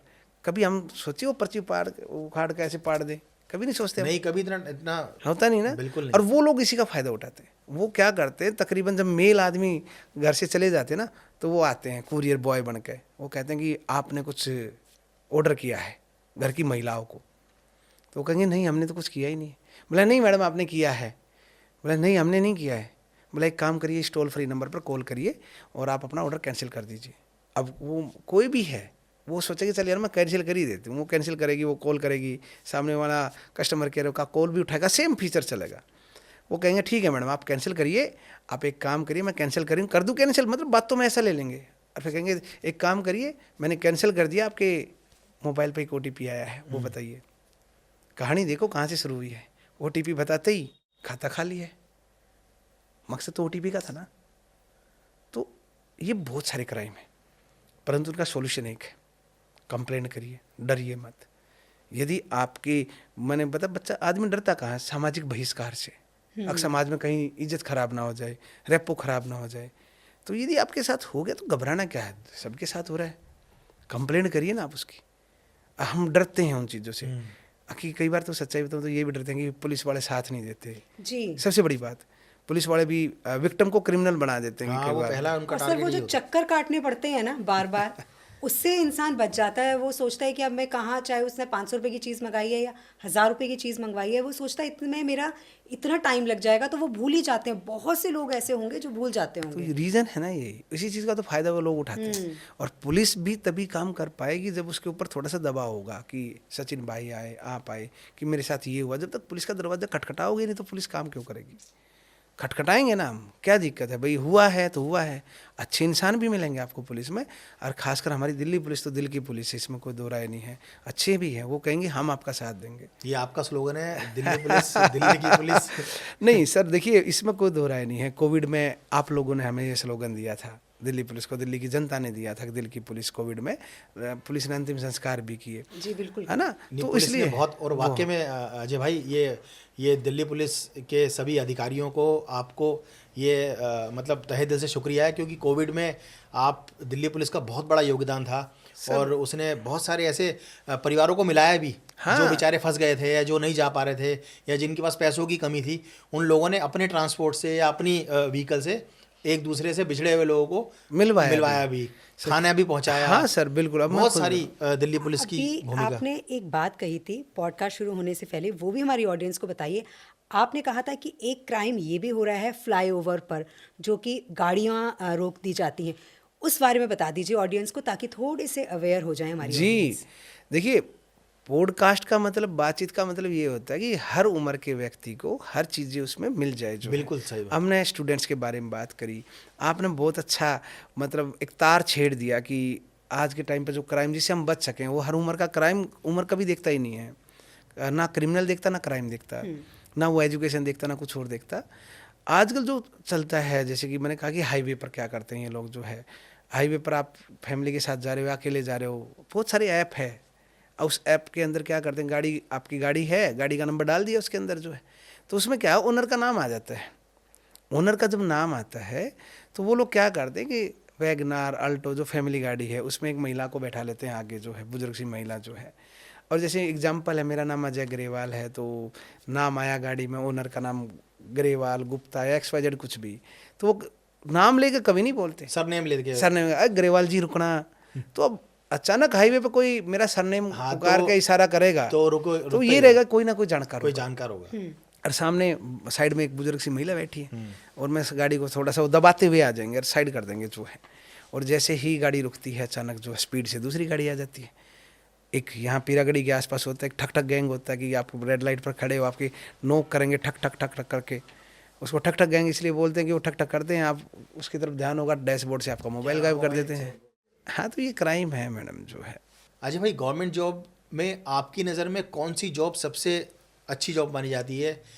गवर्नमेंट में पुलिस की जॉब सबसे अच्छी है, यूपीएससी की जॉब सबसे अच्छी है, या आजकल एक हमने पीछे 3-4 साल पहले एक बहुत ही फेमस सब्जेक्ट रहा अग्निवीर का, है तो जॉब वो भी सरकारी, लेकिन इशू बहुत क्रिएट हुए, तो उस विषय पे आपका क्या कहना है? सचिन भाई देखो, मैं आपको बताऊं कि आज जो हमारा नॉर्थ इंडिया है, वो तकरीबन आर्मी या फिर पुलिस को ही पसंद करता है। जी। मैंने पहले भी बताया कि बल्क में वैकेंसी आती हैं ज़्यादा संख्या में, और आज लोगों की जो पसंद है ना, देखिए मेरा मानना तो ये है, पसंद लोगों की है नहीं कुछ भी, उनको तब तक अच्छा लगता है जब तक वो उनके पास नहीं आती है। आप किसी टीचर से बात करना, वो कहेंगे नहीं यार, टीचर में इतना कुछ है नहीं, कुछ नहीं है, स्कोप भी नहीं है। स्कोप नहीं है। पुलिस वालों को देखना, वो कहेंगे समय नहीं है। हाँ, यानी कि जिसके पास जो चीज़ आ जाती है ना, उसकी वैल्यू उसकी खत्म कर वैल्यू देते खत्म हो हैं। जाती हाँ, है। ये एक सच्चाई है। तो खूबसूरती तो हर जगह है, और जो आपको जीविका कमाने के काबिल बना दे, वो सारी नौकरी बढ़िया है, चाहे वो सिपाही है, चाहे वो IPS है। आपके अंदर नैतिकता का विकास कर दे, जिसके कारण आपका परिवार अच्छे से खाना खा पाए, एक अच्छा जीवन जी पाए, वो अच्छा है। दूसरा, अग्निवीर की जहाँ तक बात है, वो तो यही है कि सरकार की पॉलिसी है, हम कुछ भी नहीं कर सकते उसमें। तो ठीक है, मौका है तो युवाओं को चाहिए कि उस मौके का फ़ायदा उठाइए। ये सरकार प्रॉमिस कर रही है कि भाई इतना कर देंगे हम, 75 करेंगे या जो भी है, तो हम कहते हैं कि भाई साहब लाइन में लगो पहले, बिना लाइन में लगे तो प्रसाद भी नहीं मिलता। आप क्वालिफाई करिए ना, बात की बाद में देखना। तो जॉब सारी बढ़िया है, इंसानियत सब में शामिल करनी है आप लोग। अभी तक आपके पढ़ाए हुए बच्चे कितने सरकारी नौकरियों पे लग चुके हैं टोटल? अगर टोटल की बात करूँ तो अभी तो खैर आपने पीछे एग्जांपल दिया कि 719 बच्चे आपके सेलेक्ट हुए, लेकिन मैं ओवरऑल बच्चों की बात करना चाहता हूँ कि ओवरऑल अब तक जब से आपने जर्नी शुरू करी टिल आज तक आपके कितने बच्चे सेलेक्ट होके नौकरियों में अपने परिवार का पालन पोषण कर रहे हैं? सचिन भाई, अभी तक जो है ना अप्रोक्सीमेटली एक, क्योंकि पहले ना गिनती नहीं थी हमारी। अच्छा। गिनती का मतलब ये नहीं है कि हमें, अच्छा, आपने कभी ऐसा देखा ही डेटा नहीं रखा होगा? रीजन क्या है? रीजन ये था कि हम कोई फीस थोड़ी ना लेते थे। कॉमन सी बात है, यदि कोई फीस लेगा तो उसका आंकड़ा रखेगा वो। और जहाँ तक हमारा लगभग मैं बता सकता हूँ 3,000 प्लस या 3,000 के आसपास जो बच्चे हैं वो गवर्नमेंट जॉब में आ चुके हैं। हाँ जी, वो अलग अलग है, जैसे टीचर में है, केवी टीचर है, डीएसएसबी के टीचर हैं, अब दिल्ली पुलिस में है। बड़ा आंकड़ा तो हमारा पुलिस की तरफ ही है। अच्छा। क्योंकि यूथ हरियाणा के और उत्तर प्रदेश राजस्थान में यूथ क्या पुलिस को और आर्मी को ही पसंद करता है। आर्मी में भी गए हैं और अलग अलग जो भी सरकारी नौकरी, कुछ बैंक में भी गए, कुछ ऐसा भी गया, मैं कैसे बोल दूँ सर, ग्रुप डी में भी गए। ग्रुप डी होता है मल्टीटास्किंग वगैरह, या फिर एक किस्म से लोकल भाषा चपड़ासी वगैरह। हाँ, बिल्कुल ये कह सकते हैं हम, ये भी गए। तो कहने का मतलब ये है कि इतने सारे बच्चे आ चुके हैं अभी तक जो है, और अब ये आंकड़ा मैं कहता हूँ कारण है, कभी मैं बोलता नहीं था, अब ये आंकड़ा बढ़ेगा। क्यों बढ़ेगा? क्योंकि आप जैसे अच्छे इंसानों से हमारी मुलाकात हुई और आपके मंच के माध्यम से हम लोगों तक पहुंचेंगे इस बात को लेकर कि भाई हम कुछ ले नहीं रहे हैं, हम कह रहे हैं कि पढ़ने का तरीका सीख लीजिए। आप सब हनुमान हो, जामवंत का होना जरूरी है, जो आपको आपकी ताकत का अनुभव करा पाए। जो क्या है, बात है, ये सच्चाई है सचिन भाई। बढ़िया। हनुमान जी का कैरेक्टर क्या है वैसे देखा जाए तो? एक रेसलर टाइप थे, ताकतवर थे, पर जामवंत जी ने कहा कि बेटा तू सीता माता की खोज करेगा। हाँ, उनकी शक्ति का उनको आभास कराया कि तू जाग, तू खड़ा हो सकता है, तू पूरे काम कर सकता है। कर सकता है। और उसने देखो ना कितना अच्छा काम किया, लंका ढूंढी नहीं, लंका को जला भी दिया। तो बेरोजगारी की लंका जलानी है तो हम सब ने मिलकर उनके अंदर का हनुमान जगाना पड़ेगा। बहुत बढ़िया, बहुत बहुत आप बढ़िया। अपने बच्चों से गुरु दक्षिणा में कुछ तो मांगते होंगे, क्योंकि कहते हैं ना कि शिक्षा जो है आपको ऐसे ही नहीं देनी चाहिए, तो गुरु दक्षिणा में कुछ तो आप उनको कहते होंगे कि जब आप कुछ कामयाब हो जाओ तो ये चीज़ ज़रूर करना आप। नहीं मैडम, बिल्कुल नहीं कहते हैं, और स्पष्ट कति बिल्कुल आपके मंच के उस पर बोल कहता हूँ 100% लेते हैं। हम कहते हैं कि भाई कामयाब हो जाओ ना, किसी गरीब बच्चे का हाथ पकड़ना, बस आप जीवन में कुछ भी कर लेना। आप अपने बच्चों को कलेक्टर बना देना, इंजीनियर बना देना, डॉक्टर बना देना, बड़ी बात नहीं, सब बनाते हैं। अपने बच्चों को तो शायद पशु भी पालते हैं। बिल्कुल सही बात है। आप एक बच्चे को यदि सच में मेरे भाई हो, मैं उनको, वो मेरे को भाई बोलते हैं, मैं उनको भाई बोलता हूँ, तो आप मेरे को ये बात बोलोगे भाई मैंने इस बच्चे का भी काम करा है। तो हम ये कहते हैं कि गरीब बच्चे का एक हाथ पकड़ो। गरीब का मतलब देखो आज के दौर में तो मैं देखता हूँ आज की यूथ को, तो गरीब तो वो विचारों से वो भी लोग गरीब है। तो गरीब का मतलब पैसे से नहीं है, गरीब का मतलब वो बच्चा जो पढ़ना चाहता है और उसके अंदर संसाधन नहीं, आप उसकी एक मदद करिए ना, और उसका परिणाम है कई सारे बच्चे पढ़ा रहे हैं आज। अच्छा लग रहा है कि हाँ धीरे धीरे चिंगारी मसाल से मसाल कुछ तो उजाला होगा कहीं ना कहीं जो है। जो बच्चे अच्छे हैं, अच्छी फैमिली से हैं और अच्छी जगह कोचिंग ले रहे हैं लेकिन सफल नहीं हो पा रहे हैं, और दूसरी तरफ आपके भी बच्चे हैं जिनको आप शिक्षित कर रहे हैं, उन बच्चों को आप, जो आपके अपने बच्चे हैं और वो बच्चे जो कहीं और से कोचिंग ले रहे हैं लेकिन वो भी आपके अपने ही हैं क्योंकि वो आगे चल के हमारे देश के भविष्य ही हैं, उन बच्चों को आप क्या संदेश देना चाहेंगे? कोई टिप जो आप उन्हें देना चाहेंगे? मैं इतना ज़रूर कहूँगा कि आप जहाँ पर भी हो पढ़ाई करो, ना कोई गुरु बुरा है और ना कोई शिक्षण संस्थान बुरा है, पर पढ़ने का तरीका बदल लीजिए। पंचवर्षीय योजना मत बनाइए। पंचवर्षीय योजना होती है कि 5 साल तक जैसे सरकारों की आती हैं, और मैं कहता हूँ आज तक किसी सरकार की पंचवर्षीय योजना सफल भी नहीं हो पाई है। अपने जीवन में एक लक्ष्य बनाइए कि मेरे को चाहे बाय हुक और बाय क्रुक मैं 2 साल पढ़ूंगा और मैं कुछ ना कुछ लेकर आऊँगा। आप पढ़ाई को ये मत सोचिए कि मेरे को एक एग्ज़ाम क्लियर करना है। आप इतना सोचिए कि ये 4 जो सब्जेक्ट हमने बताए, जो पढ़ने वाले बच्चे हैं वो तो इस चीज़ को सहमत भी होंगे, सब्जेक्ट तो 4 ही हैं। आप उस पर पकड़ बनाइए और जो कमी है कमी पर तैयारी करिए जो है। क्योंकि मैं आपको बताऊं सर कि बच्चे क्या करते हैं, वो ज़्यादातर समय पढ़ाई में उसी सब्जेक्ट को देते हैं जो उनको आता है। हाँ, बिल्कुल सही बात है। ये सच्चाई है, ये सच्चाई है। क्योंकि हमने देखा है कि रीजनिंग सब्जेक्ट है, बच्चे ज़्यादातर, मैं सेल्फ स्टडी करता हूँ तो रीजनिंग के ही क्वेश्चन निकालता है। मैं कहता हूँ नॉर्थ इंडिया के बच्चे की इंग्लिश कमज़ोर होती है, पर उनसे पूछो तो इंग्लिश को समय कितना देते हैं। सही बात है। तो हम कहते हैं डरना मत, भागो मत। 12 सब्जेक्ट, 12 इंग्लिश में 12 टॉपिक मुश्किल से होंगे, 12-14 टॉपिक हैं। आप बैठ के करिए ना, 1 महीने में 1 सब्जेक्ट करिए, बस 1 टॉपिक करिए। नाउन करना तो नाउन करिए, समझिए बस। आज जिस दिन समझ कर पढ़ना शुरू कर दिया उस दिन कामयाब हो। दूसरा, न्यूज़पेपर, अखबार, किसी भी चीज़ की तैयारी करना सर, इंसानियत के नाते भी पढ़िए आप अखबार। तो न्यूज़ के लिए मत पढ़ना, उसको व्यूज़ के लिए पढ़ना। अब उसके अंदर आया क्या है, सोच के लिए पढ़ना। हाँ, व्यू का मतलब है सर कि आप उसके अंदर ये मत पढ़िए ना फलानी जगह मर्डर हुआ, एक्सीडेंट हुआ, नहीं पढ़ना ना किसी नेता का कथन पढ़ना है जो एडिटोरियल है, देश में समस्याएं क्या हैं, उन पर काम कैसे करना है, ये सोच के पढ़ना। अब मैं डीएम हूँ, मैं देश को, राज्य को, अपने डिस्ट्रिक्ट को चलाने वाला हूँ, और तो मैं क्या क्या पॉलिसी का यूज करूँगा, आप ये सोच के पढ़ना, तो आएगा मज़ा पढ़ने में। हम क्या करते हैं, हम अरे एक रेगुलरिटी, हाँ ये बात मैं बताना बोला, रेगुलरिटी जरूर है। हम क्या करते हैं, एक दिन तो बहुत ज़्यादा पढ़ेंगे, 10 दिन बहुत ज़्यादा पढ़ लेंगे, 11वें दिन नहीं पढ़ पाते। कछुआ हमेशा बढ़ना, क्योंकि कछुए की हमेशा जीत होती है। कहानी में भी सुना था, खरगोश हारता है, कछुआ जीतता है। दूसरा कछुआ हम आपके सामने बैठे हैं कि हम नहीं बढ़ पाए आईएएस, सिंपल बात है, पर लगातार 15 साल 16 साल कंप्लीट हो जाएंगे हमारी सर्विस को। सोचो, जो बंदा 16 साल पहले नौकरी लगता है तो सबसे पहले किसको छोड़ता है? उस सीढ़ी को लात मारता है जिससे वो अधिकारी बनता है, शिक्षा को। जी, आप कोई भी उठा लीजिए, किसी को भी, बिल्कुल सही एग्जाम्पल, ये रियलिटी बात ये है। रियलिटी आप है। शिक्षा से यहाँ तक पहुंचे, सबसे पहले आप हाँ, उसी को उसी को काटते हो आप। उसको समय नहीं देते। लेकिन आपने उसको ऐसे पकड़ा। हाँ, और हम कह रहे हैं कि जी हमें नॉलेज थी नहीं, हम चले थे आपकी तरह ही, पर उसको पकड़े रहे। आज उसने देखो हम कहाँ उठा दिए। हम इतने बड़े आदमी नहीं बने, पर आप लोगों से मुलाकात हुई, आपने एक मंच दे दिया अपनी बात कहने का। यदि सचिन भाई ये हमने छोड़ दिया होता तो कौन पूछता और कौन हमें देखता? और अभी भी हम कह रहे हैं इतने बड़े नहीं हैं भाई, हम तो कह रहे हैं कि भाई आप लगे रहो। ये मंच है, इस मंच के माध्यम से हमने अपना एक्सपीरियंस आपके साथ शेयर करा है। इस एजुकेशन को पकड़े रहना, अम्बेडकर साहब की वही बात है, शिक्षा शेरणी का वो दूध है जो जितना पिएगा उतना धाड़ेगा। बहुत बढ़िया। तो ये रियलिटी है। तो मैं तो यही कहना चाहूँगा कि जो भी देखें इस चीज़ को, चाहे वो माता पिता ही क्यों ना हो, आप डेली अखबार पढ़िए ना। आप सिर्फ ये पढ़िए कि कल ना अपने बच्चों को के साथ यदि मैं दौड़ लगानी है तो बोर्नवीटा का वो ऐड याद कर लेना। माता पिता को कह रहा हूँ मैं, अगर बच्चे को जीत की आदत डालनी है तो माँ को दौड़ना होगा, करना होगा। बहाने बनाओगे कि भाई हम काम करें, नहीं, कुछ समय बैठो ना जी, कुछ समय अपने बच्चे के पास बैठ के एक बार पूछो तो कि बेटा आज पूरा दिन करा क्या है। यदि आप अच्छे दोस्त नहीं बन पाए ना अपने बच्चों के, तो वो दोस्त बनेंगे बाहर के, और जब बाहर के दोस्त बनेंगे तो समझ सकते हो किस मोटिव के साथ बनते हैं। बिल्कुल सही बात है, ये सच्चाई है सर। बिल्कुल। तो माता पिता के साथ साथ दोस्त बनना बहुत ज़रूरी है। जैसे हम उन स्टूडेंट्स को वो सर नहीं बोलते, भाई बोलते हैं, उससे क्या होगा, एक अटैचमेंट, एक कनेक्शन बनता है। और खाली भाई बोलने से कुछ नहीं होता भाई जी। हम खड़े भी रहते हैं और वो हमारे लिए खड़े रहते हैं। एक लास्ट इंसिडेंट बताता हूँ बस। जी जी जी। मेरे को ना डेंगू हुआ था एक बार, मेरे को याद है, और डेंगू की कंडीशन बताता हूँ मैं आपको। मेरी प्लेटलेट्स जो है 1 लाख से भी कम आ गई थी। अच्छा।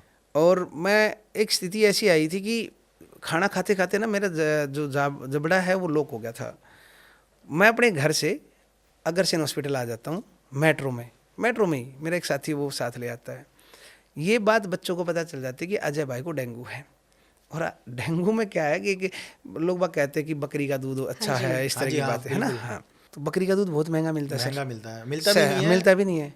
और मिलता आप तो बहुत महंगा मिलता है। यकीन करना कि मेरी एक स्टूडेंट थी, उसका घर हमारे घर से 15 किलोमीटर दूर, 15 से 17 किलोमीटर। वो उनका काम बकरियों का था, 3-4 बकरी ले रखी थी। उनकी बकरी ने बच्चा दिया था, और वो लड़की, अब बकरी ने जब बच्चा दिया तो उस बकरी को और उस बच्चे को, रिक्शा नहीं होती जो सामान ढोने वाली रिक्शा, हाँ जी हाँ। उसमें उसकी माँ और वो लड़की 15 किलोमीटर दूर से लेके आई थी, ये कह के अगर हमें बकरी की ज़रूरत नहीं है, अजय भाई को डेंगू है, इसका दूध पिलाओ। अच्छा। और उस लड़की, मेरे भादुड़ के पास एक गांव है, कानुंदा गांव बोलते हैं उसको, जो है वो लड़की थी क्या, उसके पिताजी वाइट वॉश का काम करते थे। उसके पिताजी ने कहा कि रिश्ता कर देंगे हम लड़की का। और हमने एक बात बोली थी कि इस लड़की का भी मत करो, 19 साल की है और आप 1 साल तक हमें दे दो। सर वो लड़की दिल्ली पुलिस में है आज, अरे वाह, सोच के देखो कितने और- प्राउड की बात है ये। और वो लड़की जब लेके आई ना, ये बच्चे थे, इन बच्चों ने गांव गांव घूमे, दुनिया को 1 लीटर छोड़ो 500 ग्राम दूध नहीं नहीं मिलता। मिलता। ये इन बच्चों ने ना पर डे का 5-5 लीटर दूध इकट्ठा कर दिया था गांव गांव घूम के। बकरी का। बकरी का, सोच के देखो क्या कमाया, दिल में संतुष्टि ये होती है, कमाया, ये कमाया, प्यार कमाया। ये खड़े हैं वहाँ पे। मेरा अंदर जब मैं गया, मतलब वो टेस्ट वगैरह करे, तो मैं आज भी बताता हूँ, मेरे को सुई से बड़ा डर लगता है आज भी जो है। तो ये खुद डॉक्टर को कह रहे हैं दर्द मत कर दियो भाई के, है ना। अच्छा लगता है कि घर नहीं जा रहे, बैठे मेरे पास, मैं कहता हूँ जाओ, ये नहीं जा रहे, तो कमाया है ना। और यही मैं आपको बताता हूँ कि ये मेरे को भाई मानते हैं, जो माता पिता है, अपने बच्चों के साथ ना दोस्त बन कर रहना। सबसे बड़ा पुलिस में रहकर हमने यह चीज़ देखी है कि यदि आपने अपने बच्चे का हाथ छोड़ दिया ना, तो ये समाज अच्छा भी है और बुरा भी है, बिल्कुल। राक्षसों का भी है तो इंसानों का भी है। तो कहीं ना कहीं गड़बड़ हो जाएगी सारी चीज़ें जो है। सर, आपकी सोच और आपके जज्बे को हमारा सलाम है। वाकई मैंने शुरुआत में बिल्कुल सही कहा था कि इतनी बड़ी सोच जो है वो हर किसी की नहीं हो सकती है। बहुत बहुत शुक्रिया आपका कि आप विदस में आए। मुझे और सचिन जी को वाकई आज आपसे बात करके बहुत अच्छा लगा। नहीं, एक शब्द मैं भी बोलना चाहूँगा कि मेरा सौभाग्य है कि आपने इस मंच पर हमें बुलाया भी है। और जहाँ तक सोच, मैं भी कह रहा हूँ, सोच सबकी अच्छी है, सिर्फ नज़रिए का फ़र्क है। जिस दिन लोगों का नज़रिया चेंज होगा ना, आप यकीन करिए, गांधी जी को याद करना, उनका भी नॉन कोऑपरेशन मूवमेंट, जब असहयोग मूवमेंट जब चला था तो लोगों ने मजाक बनाया था, पर चेंज करता गया। और आप लोग इस मुहिम में बहुत सारे अच्छे लोग मिले और आपके भी सहयोग हमें मिला। अच्छा काम हम लोग करेंगे क्योंकि हम इंसान हैं। और इसी चीज़ ने मैं दोबारा आपका शुक्रिया अदा करता हूँ कि आपने हमें इस काबिल समझा कि अपने मंच पे बुला लिया जो है। जो हमारे युवा बच्चे हैं वो अजय सर से ये सीखें कि आपको सिर्फ अपने लिए कुछ नहीं करना है, बल्कि आपके आसपास कुछ बच्चे ऐसे भी होंगे जो बहुत काबिल होंगे, बहुत कुछ अपने जीवन में करना चाहते होंगे। उनकी मदद कीजिए। जब आप उनकी मदद करेंगे तो वो भी कुछ बनेंगे, फिर वो औरों की मदद करेंगे, तो ये चेन जो है वो ऐसे ही चलती रहेगी जो अजय सर चाहते हैं। विदस में हम ऐसे ही बहुत महान हस्तियों से आपको मिलवाते रहेंगे, लेकिन आप हमारे इस पॉडकास्ट को अपना बहुत सारा प्यार दीजिएगा। जो आप ये पॉडकास्ट देख रहे थे, ये हो रहा था स्टूडियो कोहाट में। अगर आप भी इस तरह का पॉडकास्ट करवाना चाहते हैं तो आप स्क्रीन पर जो नंबर देख रहे हैं, आप वहाँ पर कॉल कर सकते हैं। बहुत बहुत शुक्रिया। अब आप मुझे और सचिन जी को दीजिए इजाज़त। नमस्कार।